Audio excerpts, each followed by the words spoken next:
ಮತ್ತಾಯನ ಬರೆದಂತ ಸುವಾರ್ತೆ 5ನೇ ಅಧ್ಯಾಯ 5ನೇ ವಾಕ್ಯವನ್ನ ನಾವು ಓದಿ ನೋಡೋಣ. ಶಾಂತರು ಧನ್ಯರು, ಅವರು ಭೂಮಿಗೆ ಬಾಧ್ಯರಾಗುವರು. ಹಲ್ಲೆಲೂಯಾ. ಇಲ್ಲಿ ನಮ್ಮ ಕರ್ತನಾದ ಯೇಸು ಕ್ರಿಸ್ತನು ಒಂದು ಮಾತನ್ನ ಅವ್ರು ಹೇಳ್ತಾರೆ. ಅವ್ರು ಹೇಳುವಂತದ್ದು ಏನಂತಂದ್ರೆ, ಶಾಂತರು ಧನ್ಯರು, ಅವರು ಭೂಮಿಗೆ ಬಾಧ್ಯರಾಗುವರು ಅಂತ ಹೇಳಿ ಅವ್ರು ಹೇಳ್ತಾರೆ. ಹಾಗೆ ಇಲ್ಲಿ ಶಾಂತರು ಎಂಬುದಾಗಿ ಯೇಸು ಕ್ರಿಸ್ತನು ಹೇಳುವಾಗ, ಈ ಶಾಂತರು ಯಾರು? ಶಾಂತರು ಯಾರು ಅಂತಂತಂದ್ರೆ, ಮೊಟ್ಟ ಮೊದಲಾಗಿ ಯಾರು ಕೋಪಗೊಳ್ಳೋದಿಲ್ವೋ ಅವರು ಶಾಂತರು.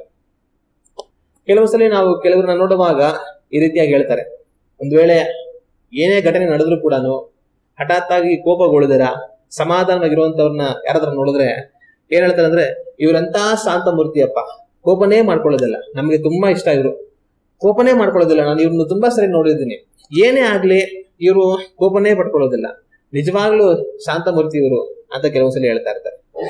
ಇನ್ನು ಕೆಲವೊಂದ್ಸಲಿ ಬೇರೆಯವ್ರ ಬಗ್ಗೆ ಇನ್ನೊಂದ್ ತರ ಹೇಳ್ತಾ ಇರ್ತಾರೆ. ಹೆಂಗೆ ಅಂತಂದ್ರೆ, ಒಂದ್ ವೇಳೆ ಯಾರಾದ್ರು ನಾನ್ ಕೋಪನೇ ಮಾಡ್ಕೊಳ್ಳೋದಿಲ್ಲ ಅಂತ ಹೇಳಿದ್ರೆ, ಒಂದ್ ವೇಳೆ ಇವ್ರ ಕೋಪ ಯಾವಾಗ್ಲೂ ಮಾಡ್ಕೊಳ್ಳೋರಾಗಿದ್ರೆ ಅವ್ರನ್ನ ನೋಡಿ ಏನ್ ಹೇಳ್ತಾರೆ ಅಂತಂದ್ರೆ, ನಮಗ್ ಗೊತ್ತಿಲ್ಲ ಬಿಡು, ನೀನ್ ಎಂತ ಶಾಂತ ಮೂರ್ತಿ ಅಂತ ಗೊತ್ತಿಲ್ವಾ ಅಂತ ಅಂದ್ಬಿಟ್ಟು ಹೇಳ್ತಾರೆ. ಆಗ ಕೋಪಗೊಳ್ಳದೆ ಇರುವಂತವ್ರನ್ನ ಇವ್ರು ನಿಜವಾಗ್ಲೂ ಶಾಂತ ಮೂರ್ತಿಗಳು ಅಂತ ಹೇಳ್ತಾರೆ. ಆದ್ರೆ ಕೋಪ ಪಟ್ಕೊಂಡು ಯಾವಾಗ್ಲೂ ನನ್ ಕೋಪನೇ ಪಟ್ಕೊಳ್ಳೋದಿಲ್ಲ ಅಂತ ಹೇಳೋರ್ಗೆ, ನೀನ್ ಎಂತ ಶಾಂತ ಮೂರ್ತಿ ಅಂತ ನನಗೆ ಗೊತ್ತಿಲ್ವಾ, ಸುಮ್ನೆ ಇರು ಅಂತ ಹೇಳ್ತಾರೆ. ಆಗ ಶಾಂತರು ಯಾರು? ಶಾಂತರು ಯಾರು ಅಂದ್ರೆ, ಕೋಪಗೊಳ್ಳದೆ ಇರುವಂತವರು, ಅಥವಾ ಕೋಪ ಪಟ್ಟುಕೊಳ್ಳುವಂತದ್ರಲ್ಲಿ ನಿಧಾನಿಸುವಂತವರು. ಕೆಲವರು ಕೋಪ ಸಾಮಾನ್ಯವಾಗಿ ಪಡೋದಿಲ್ಲ, ಪಟ್ಟರು ಕೂಡ ತುಂಬಾ ಅಪರೂಪಕ್ಕೆ, ತುಂಬಾ ಮುಖ್ಯವಾದ ಕಾರ್ಯಗಳಿಗೆ ಕೋಪಗೊಳ್ಳುವಂತವ್ರನ್ನ, ಅರ್ಥವುಳ್ಳಂತ ಕೋಪವನ್ನ ಪಡುವಂತವ್ರನ್ನ ನಾವು ನೋಡ್ತೀವಿ. ಅವಾಗ ಅಂತವ್ರನ್ನ ಯಾರಾದ್ರೂ ನೋಡುವಾಗ, ಇವರು ಕೋಪ ಪಟ್ಕೊಂಡಿರೋದನ್ನ ನೋಡಿರ್ಲಿಲ್ಲ, ಅದು ಇವರಲ್ಲೂ ಇಂಥ ಒಂದು ಕೋಪದ ಸ್ವಭಾವ ಇದೆ ಅಂತ ಅಂದ್ಬಿಟ್ಟು ನನಗೆ ಇವಾಗಲೇ ಅರ್ಥ ಆಗಿತ್ತು. ಯಾವಾಗ್ಲೂ ಶಾಂತವಾಗಿರ್ತಾ ಇದ್ರು, ಆದ್ರೆ ಇದೇ ನಾನು ಮೊದಲನೇ ಸರಿ ಇವರಲ್ಲಿ ಕೋಪ ಅನ್ನೋದನ್ನ ನೋಡಿದ್ದು. ಇಷ್ಟವರೆಗೂ ಇವರಲ್ಲಿ ನಾನು ಬರೀ ಪ್ರೀತಿ, ಸಮಾಧಾನ ಇವಾಗಲೇ ನೋಡ್ತಾ ಇದ್ದೆ, ಆದ್ರೆ ಇವರಲ್ಲೂ ಈ ತರ ಒಂದು ಕೋಪದ ಮನುಷ್ಯ ಇದ್ದಾನೆ ಅನ್ನೋದು ನನಗೀಗಲೇ ಗೊತ್ತಾಗಿದ್ದು ಅಂತ ಕೆಲವೊಂದ್ಸಲಿ ಕೆಲವರು ಅಪರೂಪಕ್ಕೆ ಕೋಪ ಪಡೋದನ್ನ ನೋಡಿ ಆಶ್ಚರ್ಯವನ್ನ ವ್ಯಕ್ತಪಡಿಸ್ತಾರೆ. ಇನ್ ಕೆಲವರು ಇರ್ತಾರೆ ಹೆಂಗೆ ಅಂತಂದ್ರೆ, ಎಲ್ಲಾದಕ್ಕೂ, ಸಣ್ಣದಕ್ಕೂ ಪುಟ್ಟದಕ್ಕೂ ದೊಡ್ಡದಕ್ಕೂ ಎಲ್ಲಾದಕ್ಕೂ ಸಿಡಾರ್ ಬಡರ್ ಅಂತ ಕೋಪ ಪಡ್ತಾನೆ ಇರ್ತಾರೆ. ಅಂತವ್ರನ್ನ ನೋಡುವಾಗ, ಅಯ್ಯೋ ಇವ್ರ ಜೊತೆ ನಮ್ಗೆ ಹೇಗೆ ಸಾಕಾಗ್ಬಿಟ್ಟೈತೆ, ಯಾವಾಗ ನೋಡಿದ್ರು ಎಲ್ಲಾರ್ಗೂ ಕೋಪ ಕೋಪ ಕೋಪ ಶಿಡಾರ್ ಬಡಾರ್ ಅಂತಾನೆ ಇರ್ತಾರೆ. ಅಯ್ಯೋ ಇವ್ರ ಹತ್ರ ಹೆಂಗಪ್ಪ ಬೀಳೋದು ಅಂತ ಅನ್ಬಿಟ್ಟು ಬೇಜಾರ್ ಮಾಡ್ಕೊಳ್ಳೋಂಥವ್ರನ್ನ ನಾವು ನೋಡ್ತೀವಿ. ಆದ್ರೆ ಯೇಸು ಕ್ರಿಸ್ತನು ಶಾಂತರು ಧನ್ಯರು ಅಂತ ಹೇಳಿದ್ರು. ಆದ್ರೆ ಈ ಶಾಂತರು ಯಾರು ಅಂತಂದ್ರೆ, ಕೋಪಗೊಳ್ಳದೆ ಇರುವಂತವ್ರು, ಅಥವಾ ಕೋಪಗೊಳ್ಳುವಂತದ್ರಲ್ಲಿ ತುಂಬಾ ನಿಧಾನಿಸುವಂತವ್ರು. ನಾವು ದೇವರ ವಾಕ್ಯವನ್ನು ಓದಿ ನೋಡುವಾಗ, ದೇವರ ವಾಕ್ಯದಲ್ಲಿ ಈ ರೀತಿಯಾಗಿದೆ. ಎಫೆಸ ಬರೆದವರಿಗೆ ಬರೆದಂತ ಪತ್ರಿಕೆ 4ನೇ ಅಧ್ಯಾಯ 31ನೇ ವಾಕ್ಯವನ್ನು ಓದಿ ನೋಡುವಾಗ ಈ ರೀತಿಯಾಗಿದೆ. ಎಲ್ಲಾ ದ್ವೇಷ, ಕೋಪ, ಕ್ರೋಧ, ಕಲಹ, ದೂಷಣೆ ಇವುಗಳನ್ನು, ಸಕಲ ವಿಧವಾದ ದುಷ್ಟತನವನ್ನು ನಿಮ್ಮಿಂದ ದೂರ ಮಾಡಿರಿ. ಇಲ್ಲಿ ಅಪೊಸ್ತಲನಾಗಿರುವಂತ ಪೌಲನು ಎಫೆಸದವರಿಗೆ ಪತ್ರವನ್ನು ಬರೆಯುತ್ತಾ ಕೆಲವೊಂದು ಕಾರ್ಯಗಳನ್ನು ನಿಮ್ಮಿಂದ ದೂರ ಮಾಡಿರಿ ಅಂತ ತಾನು ಹೇಳ್ತಾ, ಅದ್ರಲ್ಲಿ ಒಂದು ಮಾತು ಹೇಳ್ತಾರೆ, ಎಲ್ಲಾ ದ್ವೇಷ, ಕೋಪ. ಆಗ ಎಲ್ಲಾ ಕೋಪವನ್ನ ನಿಮ್ಮಿಂದ ದೂರ ಮಾಡಿರಿ ಅಂತ ಇಲ್ಲಿ ಪೌಲನು ಸಭೆಯವರಿಗೆ ಬರೆಯುವಂತದನ್ನ ನಾವು ಕಾಣ್ತೇವೆ. ಆಗ ನಾವು ದೂರ ಮಾಡ್ಬೇಕಾಗಿರುವಂತ ಕಾರ್ಯಗಳಲ್ಲಿ ಒಂದು ಕಾರ್ಯ ಯಾವುದು ಅಂತಂದ್ರೆ, ಕೋಪವನ್ನ ನಾವು ದೂರ ಮಾಡುವಂತವர்களಾಗಿ ಇರಬೇಕು. ಹಾಗಾದ್ರೆ ಕೋಪ ಅನ್ನೋದು ಪಾಪನ?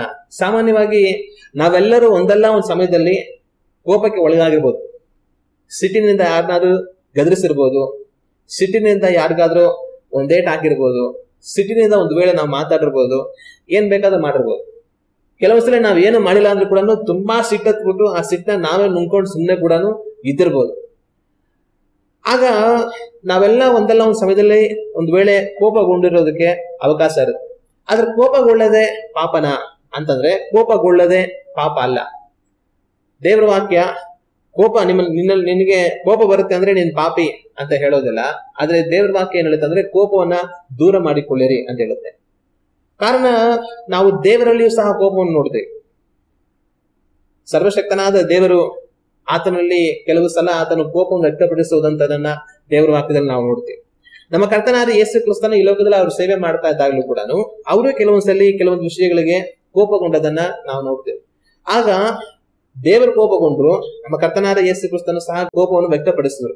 ಆಗ ಕೋಪವೇ ಪಾಪ ಅಲ್ಲ, ಆದ್ರೆ ಕೋಪ ಯಾವ ಕಾರಣಕ್ಕೋಸ್ಕರ ನಾವು ಪಡ್ತೀವಿ ಅದು ಮುಖ್ಯ ಆಗುತ್ತೆ. ಒಂದು ವೇಳೆ ನಮ್ಮ ಸ್ವಾರ್ಥಕ್ಕೋಸ್ಕರ, ನಮ್ಮ ಅನುಕೂಲತೆಗೋಸ್ಕರ ಒಂದು ವೇಳೆ ನಾವು ಕೋಪಗೊಳ್ಳುವರಾದ್ರೆ ಅದು ತಪ್ಪು. ಆದ್ರೆ ದೇವರ ರಾಜ್ಯಕ್ಕೋಸ್ಕರ, ದೇವರ ನೀತಿಗೋಸ್ಕರ, ಸಭೆಯ ಪ್ರಯೋಜನಕ್ಕೋಸ್ಕರ, ಇತರರ ಪ್ರಯೋಜನಕ್ಕೋಸ್ಕರ ಒಂದು ವೇಳೆ ನಾವು ಕೋಪಗೊಳ್ಳುವಾಗ ಅದು ಸರಿ ಅಂತ ಎಣಿಸಲ್ಪಡುತ್ತೆ. ಆಗ ಕೋಪಗೊಳ್ಳೋದು ಪಾಪನ ಅಂತ ಕೇಳಿದ್ರೆ ಕೋಪಗೊಳ್ಳೋದೇ ಪಾಪ ಅಲ್ಲ, ಆದ್ರೆ ನಾವು ಯಾವ ಕಾರಣಕ್ಕಾಗಿ ಕೋಪಗೊಳ್ತೀವಿ ಅದು ನಾವು ಕೋಪಗೊಂಡಿದ್ದು ಪಾಪಕ್ಕೆ ಕಾರಣ ಆಗುತ್ತಾ ಇಲ್ವಾ ಅನ್ನೋದನ್ನ ತೀರ್ಮಾನ ಮಾಡುತ್ತೆ. ನಾವು ನಮ್ಮ ಸ್ವಾರ್ಥಕ್ಕಾಗಿ ನಾವು ಕೋಪಗೊಳ್ಳುವರಾಗಿದ್ರೆ ಅದು ಪಾಪವಾಗಿ ಎಣಿಸಲ್ಪಡುತ್ತೆ. ಆದ್ರೆ ನಾವು ದೇವರಾಜ್ಯಕ್ಕಾಗಿ, ಬೇರೆಯವರ ಪ್ರಯೋಜನಾರ್ಥವಾಗಿ, ಸಭೆಯ ಪ್ರಯೋಜನಾರ್ಥವಾಗಿ, ಒಳ್ಳೇದಕ್ಕೋಸ್ಕರ ಕೆಲವೊಂದ್ಸರಿ ನಾವು ಕೋಪವನ್ನು ವ್ಯಕ್ತಪಡಿಸುವಾಗ ಆ ಕೋಪ ಪಾಪ ಎಂಬುದಾಗಿ ಎಣಿಸಲ್ಪಡುವುದಿಲ್ಲ.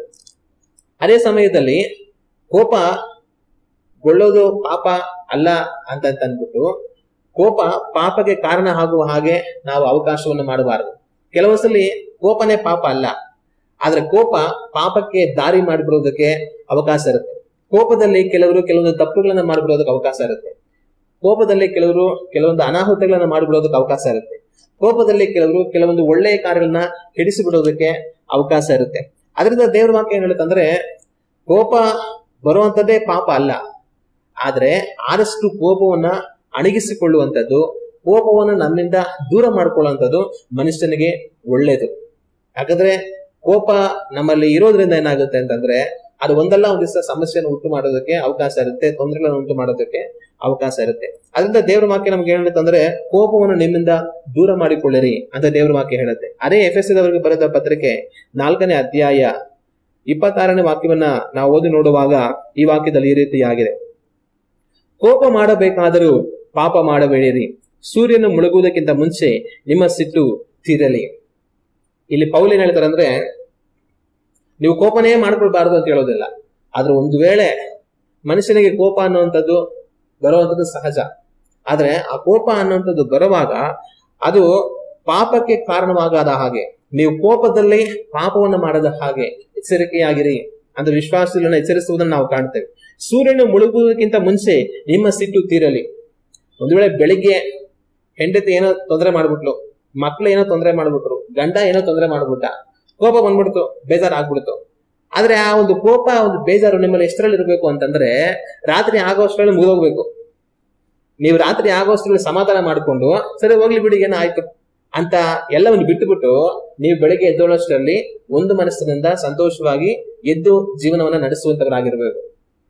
ಆದ್ರೆ ಬಂದಂತ ಆ ಕೋಪವನ್ನು, ಆ ಬೇಸರವನ್ನು, ಆ ಸಿಟ್ಟನ್ನು ಹೊರಗಡೆ ಇಟ್ಕೊಂಡು ಅದನ್ನ ಸಾಧಿಸ್ತಾ ನಾನು ನಿನ್ ಜೊತೆ ಮಾತಾಡೋದಿಲ್ಲ ಅಂತ ಮಾತಾಡ್ತೀರಾ, ಒಬ್ರ ಮುಖ ಒಬ್ರು ನೋಡಿದಿರಾ, ಆತರ ಮುಂದುವರಿಸ್ಕೊಂಡು ಹೋಗ್ಬೇಡಿ. ನಿಮಗೆ ಕೋಪ ಬಂದ್ರೂ ಅದು ಪಾಪಕ್ಕೆ ಕಾರಣ ಆಗಬಾರದು. ಒಂದು ದಿವಸದಲ್ಲಿ ನಿಮ್ಮ ಕೋಪ ಮುಗಿದ ಓಡ್ಬೇಕು. ಆದ್ರೆ ನೀವು ಅದನ್ನ ಹೆಚ್ಚಾಗಿ ಮುಂದುವರಿಸಿದ್ರೆ ನೀವು ಸೈತಾನನಿಗೆ ಅವಕಾಶ ಕೊಡುವವರಾಗಿರ್ತೀರಿ. ನೋಡಿ, ಗಂಡ ಹೆಂಡತಿ ಒಬ್ರಿಗೊಬ್ರು ಮಾತಾಡೋದು ತುಂಬಾ ಮುಖ್ಯ. ಕೆಲವೊಂದು ಮನೆಗಳಲ್ಲಿ ಗಂಡ ಹೆಂಡತಿ ಒಬ್ರಿಗೊಬ್ರು ಮಾತಾಡೋದಿಲ್ಲ, ಕಾರಣ ಜಗಳ ಆಡ್ಬಿಟ್ಟು ಒಂದಷ್ಟು ದಿವಸ ಮಾತಾಡೋದಿಲ್ಲ. ಮಕ್ಳ ಹತ್ರ ಹೇಳೋದು, ಹೆಂಡತಿ ಮಗು ಹತ್ರ ಹೇಳಿ ನೀವ್ ಅಪ್ಪ ಹಿಂಗ್ ಹೇಳ್ಬಿಡ ಅಂತ ಹೇಳೋದು. ಆಮೇಲೆ ಗಂಡ ಮಗುಗೆ ನೀವ್ ಅಮ್ಮ ಹಿಂಗ್ ಹೇಳ್ಬಿಡು ಅಂತ ಹೇಳೋದು. ಆಗ ಹಿಂಗೆ ಮಾತಾಡ್ಕೊಂತ ಇರ್ತಾರೆ. ಕೆಲವೊಂದ್ಸಲ ಈ ಮಕ್ಳು ಕೂಡ ಅಪ್ಪ ಅಮ್ಮನ ಜೊತೆ ಮಾತಾಡೋದಿಲ್ಲ, ಮಕ್ಳು ಕೂಡ ಒಬ್ರಿಗೊಬ್ರಿಗೆ ಮಾತಾಡೋದಿಲ್ಲ. ಇದೆಲ್ಲ ತುಂಬಾ ದೊಡ್ಡ ತಪ್ಪು. ನಾವು ಮನೆಯಲ್ಲಿ ಗಂಡ ಹೆಂಡತಿ ಮಕ್ಳು ಇದಾರೆ ಅಂದ್ರೆ ಎಲ್ಲರ ಹತ್ರನೂ ಮಾತಾಡ್ಬೇಕು. ಆದ್ರೆ ನಾವು ಒಬ್ರಿಗೊಬ್ರು ಮಾತಾಡಿಲ್ಲ ಅಂತಂದ್ರೆ ಪ್ರತಿಯೊಬ್ಬರ ಜೊತೆ ಬೇರೆಯವ್ರು ಮಾತಾಡ್ತಾ ಇರ್ತಾನೆ. ಅದ್ಯಾರಂದ್ರೆ ಸೈತಾನು. ಉದಾಹರಣೆಗೆ ಇವಾಗ ಗಂಡ ಹೆಂಡತಿ ಒಬ್ರಿಗೊಬ್ರು ಮಾತಾಡ್ಬೇಕು, ಗಂಡ ಹೆಂಡತಿ ಒಬ್ರಿಗೊಬ್ರು ಮಾತಾಡಿಲ್ಲ ಅಂತಂದ್ರೆ ಗಂಡನ ಜೊತೆ ಬೇರೆಯವ್ರು ಮಾತಾಡ್ತಾ ಇರ್ತಾನೆ. ಅದ್ಯಾರಂದ್ರೆ ಸೈತಾನ.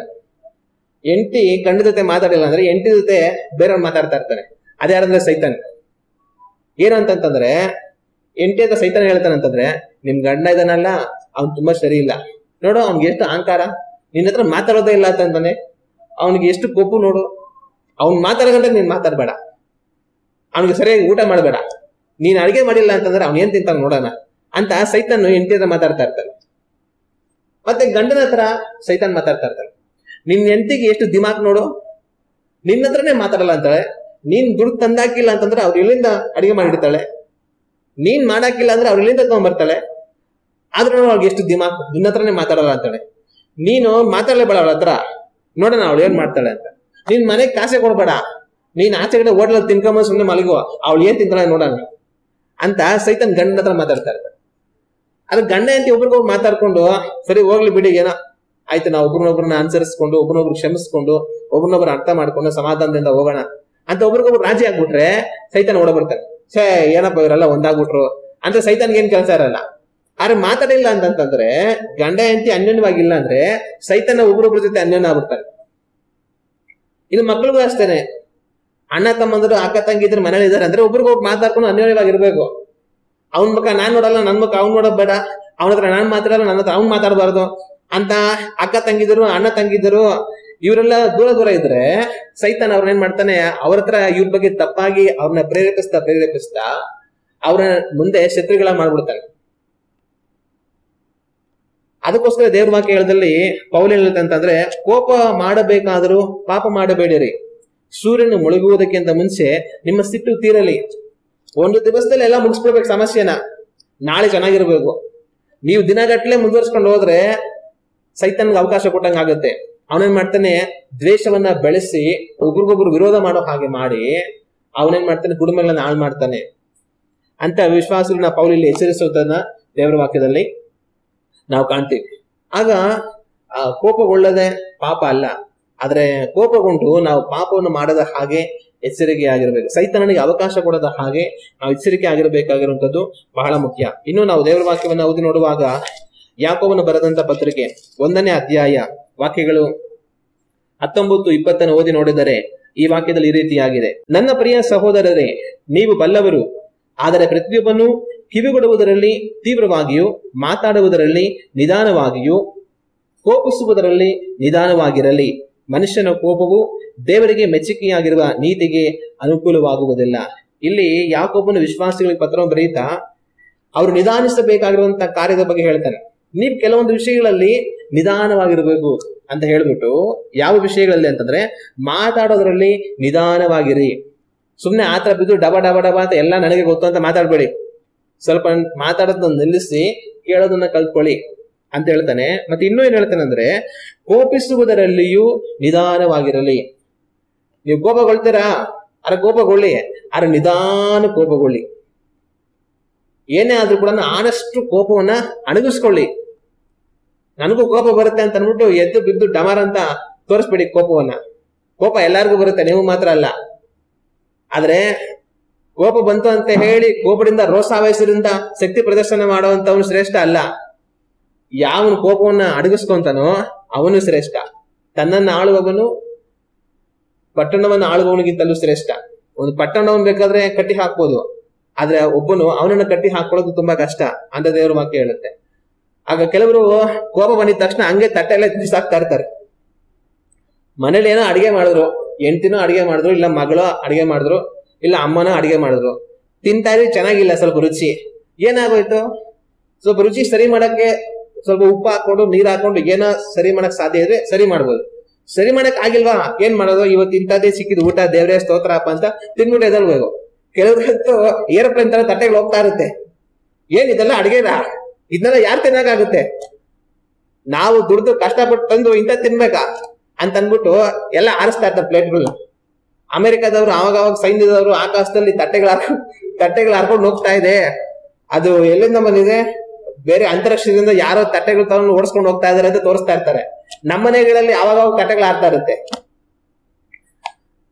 ಆಗ ನಾವು ಕೋಪಗೊಂಡು ತಟ್ಟೆ ಬಿಸಾಕೋದು, ಲೋಟ ಬಿಸಾಕೋದು, ಚಂಬ್ ಬಿಸಾಕೋದು, ಬಿಂದಿಗೆಗಳು ಬಿಸಾಕೋದು, ಚೇರ್ಗಳು ಮುರಿದಾಕೋದು, ಇವುಗಳಿಂದ ಏನು ಪ್ರಯೋಜನ ಇಲ್ಲ.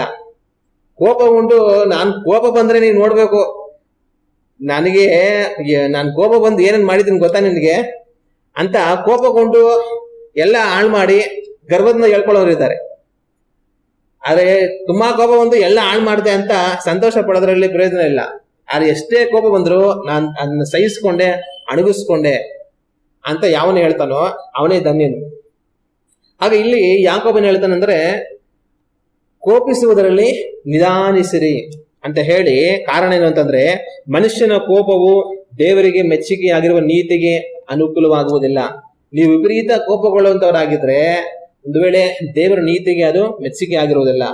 ಅದರಿಂದ ಕೋಪಗೊಳ್ಳೋದ್ರಲ್ಲಿ ಆದಷ್ಟು ವಿಧಾನ ಮಾಡಿ.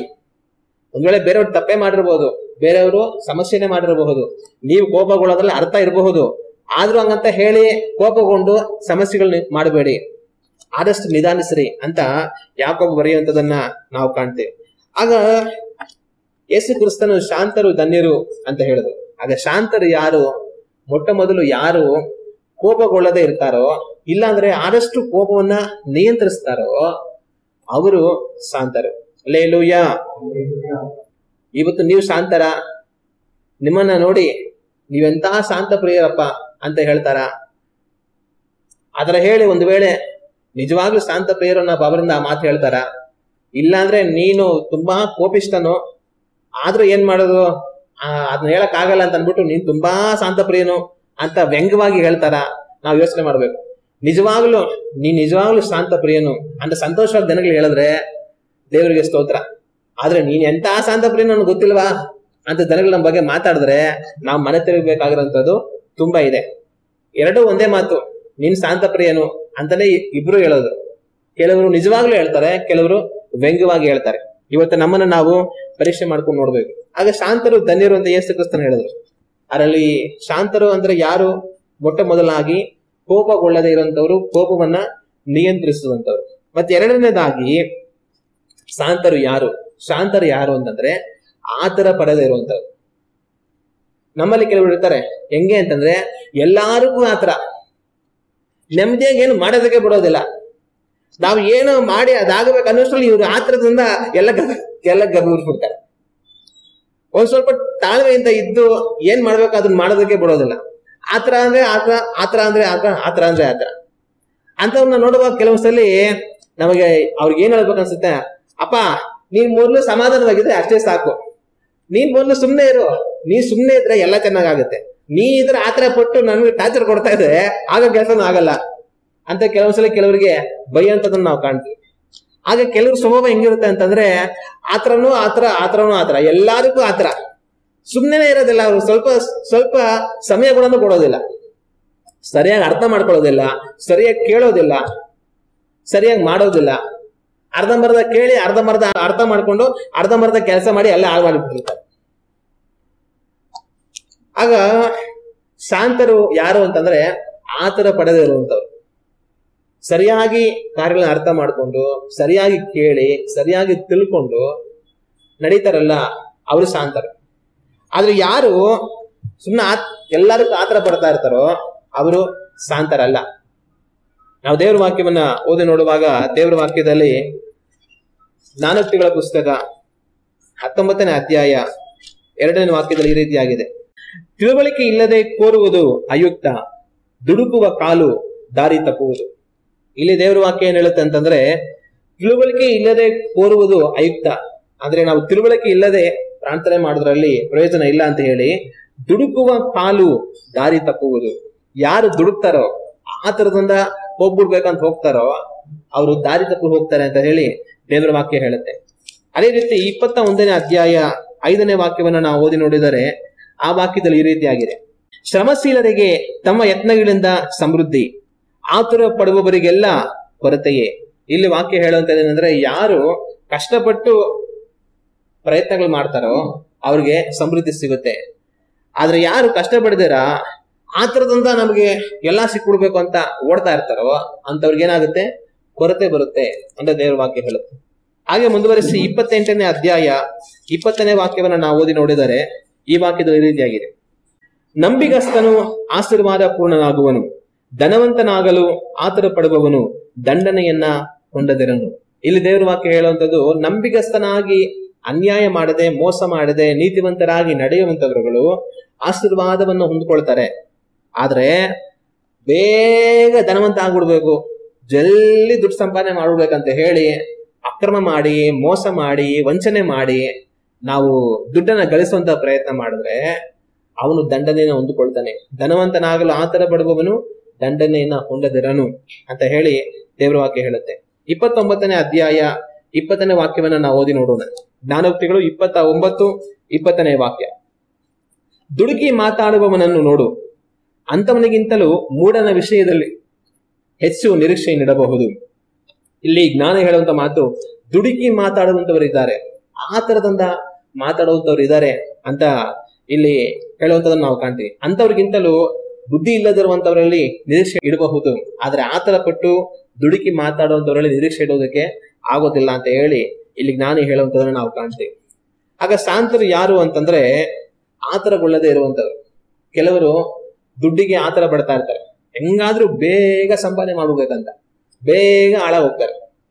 ಕೆಲವರು ಆತರದಿಂದ ಮಾತಾಡುವಂತವ್ರು ಇರ್ತಾರೆ, ಆತರದಿಂದ ಮಾತಾಡ್ಬಿಡ್ತಾರೆ. ಒಂದ್ ಮಾತು ಹೇಳ್ತಾರೆ ಏನಂತಂದ್ರೆ, ಗಾಜು ಒಡೆದೋದ್ರೆ ಹೋಯ್ತು, ಮಾತು ಆಡಿದ್ರೆ ಹೋಯ್ತು ಅಂತೇಳಿ. ಅಂದ್ರೆ ಒಂದ್ಸಲಿ ಗಾಜು ಒಡೆದೋದ್ಮೇಲಿಂದ ಅದನ್ನ ಮತ್ತೆ ಸರಿ ಮಾಡಿ ತಗೊಳಕ್ ಆಗಲ್ಲ. ಅದೇ ತರ ಒಂದ್ಸಲಿ ಒಂದ್ ಮಾತು ಆಡ್ಬಿಟ್ ಮೇಲಿಂದ ಅದ್ ಮತ್ತೆ ವಾಪಸ್ ತಗೊಳಕ್ ಆಗೋದಿಲ್ಲ. ಆಗ ಕೆಲವರು ಆತರ ಪಟ್ಟು ಏನೋ ಮಾತಾಡ್ಬಿಡ್ತಾರೆ, ಆದ್ರೆ ಆ ಮಾತು ವರ್ಷಗಟ್ಲಾದ್ರೂ ನಿಂತ್ಕೊಂಡ್ಬಿಡುತ್ತೆ. ಹೇಳೋರು ಏನ್ ಹೇಳ್ತಾರೆ, ನೀನ್ ಆವತ್ ಹಂಗಂದೆ ನನಗೆ, ನೀನ್ ಆವತ್ ಹಂಗ ಹೇಳ್ದೆ ನನಗೆ. ಆದ್ರೆ ಬಹುಶಃ ಆ ಮಾತು ಹೇಳೋಂಥವ್ರು ಕೆಟ್ಟ ಉದ್ದೇಶದಿಂದ ಹೇಳದ ಹೋಗಿರಬಹುದು, ಏನ ಆತರದಿಂದ ಯೋಚನೆ ಮಾಡಿದಿರ ಒಂದ್ ಮಾತು ಅನ್ಬಿಟ್ಟಿರ್ಬೋದು. ಆದ್ರೆ ಅದನ್ನ ಎಷ್ಟೇ ಕಾಲ ಆದ್ಮೇಲೆ ಕೂಡ ಜನರು ಮತ್ತೆ ಹೇಳ್ತಾರೆ, ನೀನ್ ಆವತ್ ಹಂಗ ಅನ್ಬಿಟ್ಟೆ, ಆವತ್ ಆತರ ಹೇಳ್ಬಿಟ್ಟೆ ಅಂತಂತ ಅನ್ಬಿಟ್ಟು. ಅದರಿಂದ ಮಾತು ತುಂಬಾ ಮುಖ್ಯ. ಆತರ ಪಡದೆ ದುಡುಕದೆ ಸರಿಯಾಗಿ ಮಾತಾಡ್ಬೇಕಾಗಿರುವಂತದ್ದು ಬಹಳ ಮುಖ್ಯ. ಅದೇ ದುಡುಕಿ ಮಾತಾಡಿ ಅವ್ರ ಕುಟುಂಬಗಳನ್ನ ಹಾಳು ಮಾಡ್ಕೊಂಡಿರುವಂತವ್ರು, ಸಂಬಂಧಗಳನ್ನ ಹಾಳು ಮಾಡ್ಕೊಂಡಿರುವಂತವ್ರು, ಅವ್ರ ಕೆಲಸಗಳನ್ನ ಹಾಳು ಮಾಡ್ಕೊಂಡಿರುವಂತವ್ರು, ಅವ್ರ ಭವಿಷ್ಯವನ್ನ ಹಾಳು ಮಾಡ್ಕೊಂಡಿರುವಂತವ್ರು ಎಷ್ಟೋ ಜನಗಳನ್ನ ನಾವು ನೋಡೋದಕ್ಕೆ ಸಾಧ್ಯ. ಆದ್ರೆ ದೇವ್ರ ವಾಕ್ಯ ಹೇಳುತ್ತೆ, ಶಾಂತರು ಧನ್ಯರು ಎಂಬುದಾಗಿ. ಆಗ ಶಾಂತರು ಯಾರು? ದುಡುಕದೆ ಇರುವಂತವ್ರು, ಆತರ ಪಡದೆ ಇರುವಂತವ್ರು, ತಾಳ್ಮೆಯಿಂದ ನಿಧಾನಿಸಿ ನಡೆಯುವಂತವರು ಶಾಂತರು. ಹಲ್ಲೆಲೂಯಾ. ನಮ್ಮ ದೇವ್ರ ವಾಕ್ಯದಲ್ಲಿ ನಮ್ಮ ಕರ್ತನಾದ ಯೇಸು ಕ್ರಿಸ್ತನ ಜೊತೆ ಇಂತಹ ಒಂದು ಆತರದ ಮನುಷ್ಯ ಒಬ್ಬ ಇದ್ದ. ಆ ಮನುಷ್ಯ ಯಾರು ಅಂತಂದ್ರೆ ಪೇತ್ರ. ನಮ್ಮ ಪೇತ್ರನಿಗೆ ಎಲ್ಲದಕ್ಕೂ ಆತರನೇ, ಸುಮ್ಮನೆ ಇರೋದಿಲ್ಲ ನಮ್ಮ ಪೇತ್ರ. ಎಲ್ಲೇ ನಾವು ದೇವ್ರ ವಾಕ್ಯದಲ್ಲಿ ಓಡುವಾಗ್ಲೂ ಕೂಡ ಮೊದಲು ಮಾತಾಡೋದು ಪೇತ್ರನೇ. ಸ್ವಾಮಿ ಏನಾದ್ರು ಹೇಳೋದಕ್ಕಿಲ್ಲ, ಅಷ್ಟರಲ್ಲೇ ಪೇತ್ರ ಶುರು ಮಾಡ್ಬಿಡ್ತಾನೆ, ಸ್ವಾಮಿ ಅಂತ ನೋಡ್ಬಿಟ್ಟು ಪೇತ್ರ ಶುರು ಮಾಡ್ಬಿಟ್ಟಿರ್ತಾನೆ. ಸ್ವಾಮಿ ನಾನು ಶಿಲುಬೆ ಪಾಡಿಗೆ ನನ್ನನ್ನು ಒಪ್ಪಿಸ್ಕೊಡ್ತಾರೆ, ನಾನು ಬಾಧೆ ಪಟ್ಟು ಶಿಲುಬೆಯಲ್ಲಿ ಮರಣ ಹೊಂತೇನೆ ಅಂತ ಹೇಳ್ತಾರೆ. ಸ್ವಾಮಿ ನಿನಗೇನಾಗ್ಬಾರ್ದು, ದೇವ್ರನ್ನ ನನ್ನ ಕಾಯಿಲೆ ಅಂತ ಅಂದ. ಸ್ವಾಮಿ ಕೈಯಲ್ಲಿ ಬಯಸ್ಕೊಂಡ. ಅದಾದ್ಮೇಲಿಂದ ಬೋಟಲ್ಲೆಲ್ಲ ಹೋಗ್ತಾ ಇರುವಾಗ ಸಮುದ್ರ ಅಲ್ಲೆಲ್ಲ ಕಲ್ಲೋಳ ಆಗ್ತಾ ಇತ್ತು. ದೂರದಲ್ಲಿ ಸ್ವಾಮಿ ನೀರ್ ಮೇಲೆ ನಡ್ಕೊಂಡ್ ಬರ್ತಾ ಇದ್ರು. ಇವರೆಲ್ಲ ಅಯ್ಯೋ ಭೂತ ಬಂತು ಅಂತ ನೋಡಿ ಎಲ್ಲ ಭಯ ಬದೋದು. ಆದ್ರೆ ಅಷ್ಟರಲ್ಲಿ ಸ್ವಾಮಿ ಏನ್ ಭಯ ಪಡಬೇಡಿ, ನೀವು ಭಯ ಪಡತ್ರ ನಾನು ಭೂತ ಅಲ್ಲ, ನಾನು ನಿಮ್ಮ ಗುರು, ಸಮುದ್ರ ಮೇಲೆ ನಡ್ಕೊಂಡ್ ಬರ್ತಾ ಇದ್ದೀನಿ, ಶಾಂತವಾಗಿರಿ ಅಂತ ಹೇಳಿದ್ರು. ಎಲ್ಲ ಸುಮ್ನೆ ಇದ್ರು. ನಮ್ಮ ಪೇತ್ರ ಸುಮ್ನೆ ಇದ್ರು. ಸ್ವಾಮಿ ನೀನೇ ಅದು ಅನ್ನೋದಕ್ಕೆ ಏನ್ ಗ್ಯಾರಂಟಿ, ನೀನೇ ಆಗಿದ್ರೆ ನಾನು ನಡ್ಕೊಂಡ್ ಬರ್ತೀನಿ, ನನ್ ನಡ್ಕೊಂಡ್ ಬರೋದಕ್ಕೆ ಶಕ್ತಿ ಕೊಡು ಅಂತ ಹೇಳಿದ್ರು. ಸ್ವಾಮಿ ಹೇಳಿದ್ರು. ಸ್ವಾಮಿ ಚಿತ್ತ ಇರ್ಲಿಲ್ಲ ಅವನ ನೀರ್ ಮೇಲೆ ಕರ್ಸ್ಕೊಂಡ್ ಬರ್ಬೇಕು ಅಂತ. ನಾನ್ ಬರ್ತೀನಿ ಸುಮ್ನೆ ಇರು ಅಂತ ಹೇಳಿದ್ರು. ಪೇತ್ರ ಸುಮ್ನೆ ಇರ್ಲಿಲ್ಲ. ದೇವ್ರಿಗೆ ನಾನೇ ನಿನ್ನ ಹತ್ರ ಬರ್ತೀನಿ, ನನ್ಗೂ ಶಕ್ತಿ ಕೊಡು ಅಂತ ಕೇಳ. ಸರಿ ಆಯ್ತು ಬಾ ಅಂತಂದ್ರು. ಓದ್ನಾ ಅಲ್ಲೇ ಅರ್ಧದಲ್ಲಿ ಬಿದ್ದದ.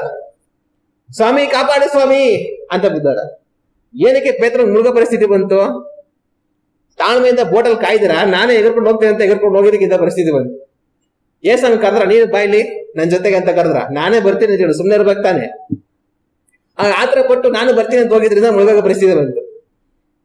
ಮತ್ತೆ ಇನ್ನೊಂದ್ಸಲಿ ಸ್ವಾಮಿ ಗೆಚ್ಚನ್ನು ತೋಟದಲ್ಲಿ ಇದ್ದಾರೆ. ಅವ್ರು ತುಂಬಾ ಮನಭಾರ ಪಟ್ಟು ಪ್ರಾರ್ಥನೆ ಮಾಡ್ತಾ ಇದಾರೆ. ಸರಿ ಪ್ರಾರ್ಥನೆ ಮಾಡಿದಲ್ಲ ಆಯ್ತು, ಯೂದನು ಅವನಷ್ಟು ಜನ ಕರ್ಕೊಂಡ್ ಬಂದ್ಬಿಟ್ಟ, ಅವ್ರನ್ನ ಹಿಡ್ಕೊಂಡು ಹೋಗ್ಬೇಕಾದ ಪರಿಸ್ಥಿತಿ ಬಂದಿದೆ. ಸ್ವಾಮಿನೇ ಆಯ್ತು ನಾನು ಬರ್ತೀನಿ ಅಂತ ಅವ್ರ ಜೊತೆ ಹೋಗ್ತಾ ಇದಾರೆ. ಇಷ್ಟರಲ್ಲಿ ನಮ್ಮ ಪೇತ್ರ ಎತ್ಕೊಂಡು ಕತ್ತಿ ಎತ್ಬಿಟ್ಟು ಯಾರೋ ಹಿಡ್ಕೊಂಡು ಹೋಗ್ತಾರೆ ನಮ್ ಸ್ವಾಮಿ ಅಂತ ಕಚಕಂತ ಹಾಕ್ಬಿಟ್ಟ. ಯಾರಿಗೆ? ಮಹಾಯಾಜಕನ ಆಳಿಗೆ ಕಿವಿ ಎತ್ಬಿಟ್ಟ ಒಂದು. ನೀನ್ ನಮ್ ಸ್ವಾಮಿ ಕರ್ಕೊಂಡು ಹೋಗ್ತಾ ಇದೀಯಾ, ನಾನು ನಿನ್ ಕಿವಿಗಾದ್ರೂ ಎತ್ತೀನಿ ಅಂತ ಎತ್ಬಿಟ್ಟ. ಆಮೇಲೆ ಸ್ವಾಮಿ ಕತ್ತಿ ಇಡೋ ಒಳಗಡೆ, ಕತ್ತಿ ಎತ್ತನ್ ಕತ್ತಿಯಿಂದಾನೆ ಹಾಳ ಹೋಗ್ತಾನೆ, ಮೊದಲು ಒಳಗಡೆ ಇರೋ ಸಾಕು ನಿನ್ ಪೌರುಷ. ಆಗ್ಲಿಂದ ಪ್ರಾರ್ಥನೆ ಮಾಡಿದ್ರೆ ಮಲ್ಕೊಂಡು ನಿದ್ದೆ ಹೊಡ್ಬಿಟ್ಟು ಈಗ ಕತ್ತಿ ಎತ್ಬಿಟ್ಟಿದೀಯಾ. ಆಗ ನಾವು ಇದರಲ್ಲಿ ಕೆಲವೊಂದ್ಸಲ ಈ ತರ ತಪ್ಪು ಮಾಡ್ತೀವಿ. ನಾವು ದೇವ್ರ ಹತ್ರ ಹೋಗಿ ಸ್ವಾಮಿ ಅಂತ ದೇವ್ರನ್ನ ಆಸಕ್ತಿಯಿಂದ ಹುಡ್ಕೋದಿಲ್ಲ, ಆದ್ರೆ ನಾವು ಕತ್ತಿ ಎತ್ಬಿಡ್ತೀವಿ ಆಚೆ ಹೋಗಿ. ಅಂದ್ರೆ ನಮ್ಮ ಪ್ರಯತ್ನದಿಂದ ನಾವೆಲ್ಲ ಮಾಡ್ತೀವಿ ಅಂತ ಹೋಗ್ತಾ ಇರ್ತೀವಿ, ದೇವರನ್ನ ಆಶ್ರಯಿಸೋದಿಲ್ಲ. ಪೇತ್ರ ಪ್ರಾರ್ಥನೆ ಮಾಡು ಅಂತಂದ್ರೆ ನಿಜ ಹೊಡಿತಾರೆ ಚೆನ್ನಾಗಿ. ಈಗ ಕಷ್ಟ ಬಂದ್ಬಿಡ್ತು, ಏಸಾಗಿ ಬಂದು ಹಿಡ್ಕೊಂಡು ಹೋಗ್ತಾರೆ, ಈ ಕತ್ತಿ ಎತ್ಬಿಟ್ಟ, ನಾನು ಎತ್ತುತ್ತೀನಿ ಎಲ್ಲಾರನು ಅಂತ ಅಂದ್ಬಿಟ್ಟು.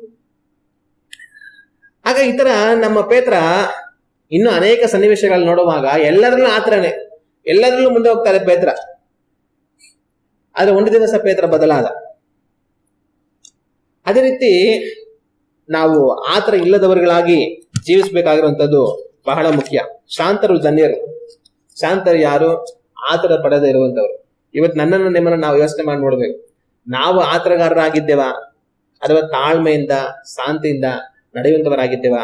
ನಮ್ಮನ್ನು ನಾವು ಯೋಚನೆ ಮಾಡಿ ನೋಡೋಣ. ಮತ್ತೆ ಇನ್ನೊಂದು ಮೂರನೇದಾಗಿ, ಶಾಂತರು ಧನ್ಯರು ಅಂತ ಯೇಸು ಕ್ರಿಸ್ತನು ಹೇಳುವಾಗ ಯಾರು ಶಾಂತರು?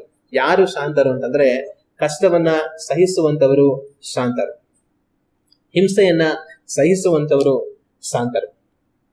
ನಾವು ಕೆಲವೊಂದ್ಸಲಿ ಯಾರಾದ್ರೂ ತುಂಬಾ ಕಷ್ಟದಲ್ಲಿದ್ದು, ಅದೇ ಅವ್ರಿಗೆ ಅಷ್ಟು ಕಷ್ಟ ಇದ್ರು ಕೂಡ ಅದನ್ನ ಆಚೆ ಹೇಳ್ಕೊಳ್ತಾರ, ಸುಮ್ನೆ ಅವ್ರ ಪಾಡ್ಗೆ ಅವ್ರು ಇದ್ರೆ ಅವ್ರನ್ನ ನೋಡಿ ಕೆಲವರು ಆಶ್ಚರ್ಯ ಪಡ್ತಾರೆ.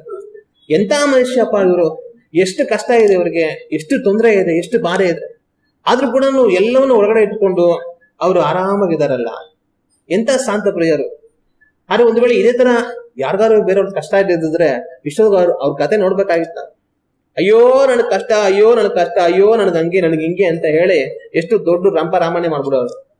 ಅರೆ ಇವ್ರು ಇಷ್ಟೆಲ್ಲಾ ಇದ್ಕೊಂಡು ಕೂಡ ಅವ್ರು ಎಷ್ಟು ತಾಳ್ಮೆಯಿಂದ ಇರಕ್ ಸಾಧ್ಯ ಅಂತಂತ ಅಂದ್ಬಿಟ್ಟು ಕೆಲವ್ರ ವಿಷಯದಲ್ಲಿ ಆಶ್ಚರ್ಯ ಪಡ್ತಾರೆ. ಆಗ ಶಾಂತರು ಯಾರು ಅಂತಂದ್ರೆ, ಶಾಂತರು ಬೆಟ್ಟದಷ್ಟು ಕಷ್ಟ ಇದ್ರು ಕೂಡ ಅದನ್ನ ಅಣಗಿಸ್ಕೊಂಡು ಬೆಟ್ಟದ ಹಾಗೆ ಸ್ಥಿರವಾಗಿರುವಂತವ್ರು. ಹಲ್ಲೆಲೂಯ. ನಾವು ದೇವರ ವಾಕ್ಯವನ್ನು ಓದಿ ನೋಡುವಾಗ ಯಾಕೋಬನು ಬರೆದಂತ ಪತ್ರಿಕೆ 1ನೇ ಅಧ್ಯಾಯ 12ನೇ ವಾಕ್ಯವನ್ನ ನಾವು ಓದಿ ನೋಡಿದರೆ ಈ ವಾಕ್ಯದಲ್ಲಿ ಈ ರೀತಿಯಾಗಿದೆ: ಕಷ್ಟವನ್ನು ಸಹಿಸುವವನು ಧನ್ಯನು, ಅವನು ಪರಿಶುದ್ಧನಾದ ಮೇಲೆ ಜೀವವೆಂಬ ಜಯಮಾಲೆಯನ್ನ ಹೊಂದುವನು. ಹಲ್ಲೆಲೂಯ. ಈ ವಾಕ್ಯದಲ್ಲಿ ಯಾಕೋಬನು ಹೇಳುವಂತ ಮಾತೇನೆಂದ್ರೆ, ಕಷ್ಟವನ್ನು ಸಹಿಸುವವನು ಧನ್ಯನು ಅಂತ ತಾನು ಬರೆಯುವಂತದನ್ನ ನಾವು ಕಾಣ್ತೇವೆ. ನಾವು ಮುಂದುವರಿಸಿ 5ನೇ ಅಧ್ಯಾಯ 10 ಮತ್ತು 11ನೇ ವಾಕ್ಯವನ್ನು ಓದಿ ನೋಡಿದರೆ ಈ ವಾಕ್ಯದಲ್ಲಿ ಯಾಕೋಬನು ಈ ರೀತಿಯಾಗಿ ಬರೆಯುತ್ತಾನೆ: ಬಾಧೆಯನ್ನು ತಾಳ್ಮೆಯಿಂದ ಸಹಿಸಿಕೊಳ್ಳುವ ವಿಷಯದಲ್ಲಿ ಕರ್ತನ ಹೆಸರಿನಿಂದ ಮಾತಾಡಿದ ಪ್ರವಾದಿಗಳನ್ನೇ ಮಾದರಿ ಮಾಡಿಕೊಳ್ಳಿರಿ. ತಾಳಿಕೊಂಡಿರುವವರನ್ನು ಧನ್ಯರೆಂದು ಹೇಳುತ್ತೇವಲ್ಲ, ನೀವು ಯೋಬನಲ್ಲಿದ್ದ ತಾಳ್ಮೆಯ ವಿಷಯವಾಗಿ ಕೇಳಿ ಕರ್ತನು ಅವನಿಗೆ ಅಂತ್ಯದಲ್ಲಿ ಮಾಡಿದ್ದನ್ನು ನೋಡಿ ಕರ್ತನು ಕರುಣಾಸಾಗರನು ದಯಾಳುವು ಆಗಿದ್ದಾನೆಂದು ತಿಳಿದಿದ್ದೀರಷ್ಟೇ. ಇಲ್ಲಿ ಯಾಕೋಬನು ವಿಶ್ವಾಸಗಳಿಗೆ ಬರೆಯುತ್ತಾ, ಬಾಧೆಯನ್ನ ತಾಳ್ಮೆಯಿಂದ ಸಹಿಸಿಕೊಳ್ಳುವುದರ ವಿಷಯದಲ್ಲಿ ಪ್ರವಾದಿಗಳನ್ನ ನೀವು ಯೋಚಿಸಿ ನೋಡಿ. ಹಳೆಯ ಒಡಂಬಡಿಕೆಯಲ್ಲಿ ಇದ್ದಂತ ಪ್ರವಾದಿಗಳು ದೇವರ ಹೆಸರಿನ ಮೇಲೆ ಪ್ರವಾದನೆ ಮಾಡ್ತಾ ಇದ್ದಾಗ, ಜನಗಳು ಅವರನ್ನ ಹಿಂಸಿಸಿ ತೊಂದರೆ ಪಡಿಸಿ ಬಾಧೆ ಪಡಿಸ್ತಾ ಇದ್ದಾಗ ಅವ್ರು ಯಾವ ತರ ಸಹಿಸ್ಕೊಂಡ್ರು, ಅದೇ ತರ ನೀವು ಸಹ ಸಹಿಸ್ಕೊಳ್ಳಿ. ಅದೇ ತರ ಯೋಬನನ್ನು ನೋಡಿ, ಯೋಬನಿಗೆ ಎಷ್ಟೆಲ್ಲಾ ಕಷ್ಟ ಬಂದ್ರು ಯೋಬ ತಾಳ್ಮೆಯಿಂದ ಇದ್ದ. ಕೊನೆಗೆ ದೇವರು ತನ್ನ ಪರಿಸ್ಥಿತಿಯನ್ನ ಬದಲಾಯಿಸಿ ದೇವರು ಕರುಣೆ ಉಳ್ಳ ಆತನು, ದಯ ಉಳ್ಳ ಆತನು ಅನ್ನೋದನ್ನ ತೋರಿಸ್ಕೊಟ್ರು. ಅದೇ ತರ ದೇವರು ನಿಮಗೂ ಸಹ ಮಾಡ್ತಾರೆ. ಅದರಿಂದ ಕಷ್ಟವನ್ನ ಸಹಿಸ್ಕೊಳ್ಳಿ, ತಾಳ್ಮೆಯಿಂದ ಅದನ್ನ ನೀವು ನಿಮ್ಮ ಒಳಗಡೆಯಲ್ಲಿ ಅಡಗಿಸ್ಕೊಳ್ಳಿ ಅಂತ ಹೇಳಿ ಯಾಕೋಬನು ಬರೆಯುವಂತದನ್ನ ನಾವು ದೇವರ ವಾಕ್ಯದಲ್ಲಿ ಕಾಣ್ತೀವಿ. ಇನ್ನು ಮುಂದುವರಿಸಿ ನಾವು ನೋಡುವಾಗ ತಿಮೋಥನಿಗೆ ಬರೆದಂತ 2ನೇ ಪತ್ರಿಕೆ 4ನೇ ಅಧ್ಯಾಯ 5ನೇ ವಾಕ್ಯ ನಾವು ಗಮನಿಸಿ ನೋಡುವಾಗ ಈ ವಾಕ್ಯದಲ್ಲಿ ಈ ರೀತಿಯಾಗಿದೆ: ಆದರೆ ನೀನು ಎಲ್ಲಾ ವಿಷಯಗಳಲ್ಲಿ ಸ್ವಸ್ಥ ಚಿತ್ತನಾಗಿರು, ಶ್ರಮೆಯನ್ನು ತಾಳಿಕೋ, ಸುವಾರ್ತಿಕನ ಕೆಲಸವನ್ನು ಮಾಡು, ನಿನಗೆ ನೇಮಿಸಿರುವ ಸೇವೆಯನ್ನು ಲೋಭವಿಲ್ಲದೆ ನಡೆಸು. ಇಲ್ಲಿ ಪೌಲನು ತಿಮೋಥನಿಗೆ ಪತ್ರವನ್ನು ಬರೀತಾ ತನಗೆ ಒಂದು ಮಾತು ಹೇಳ್ತಾನೆ.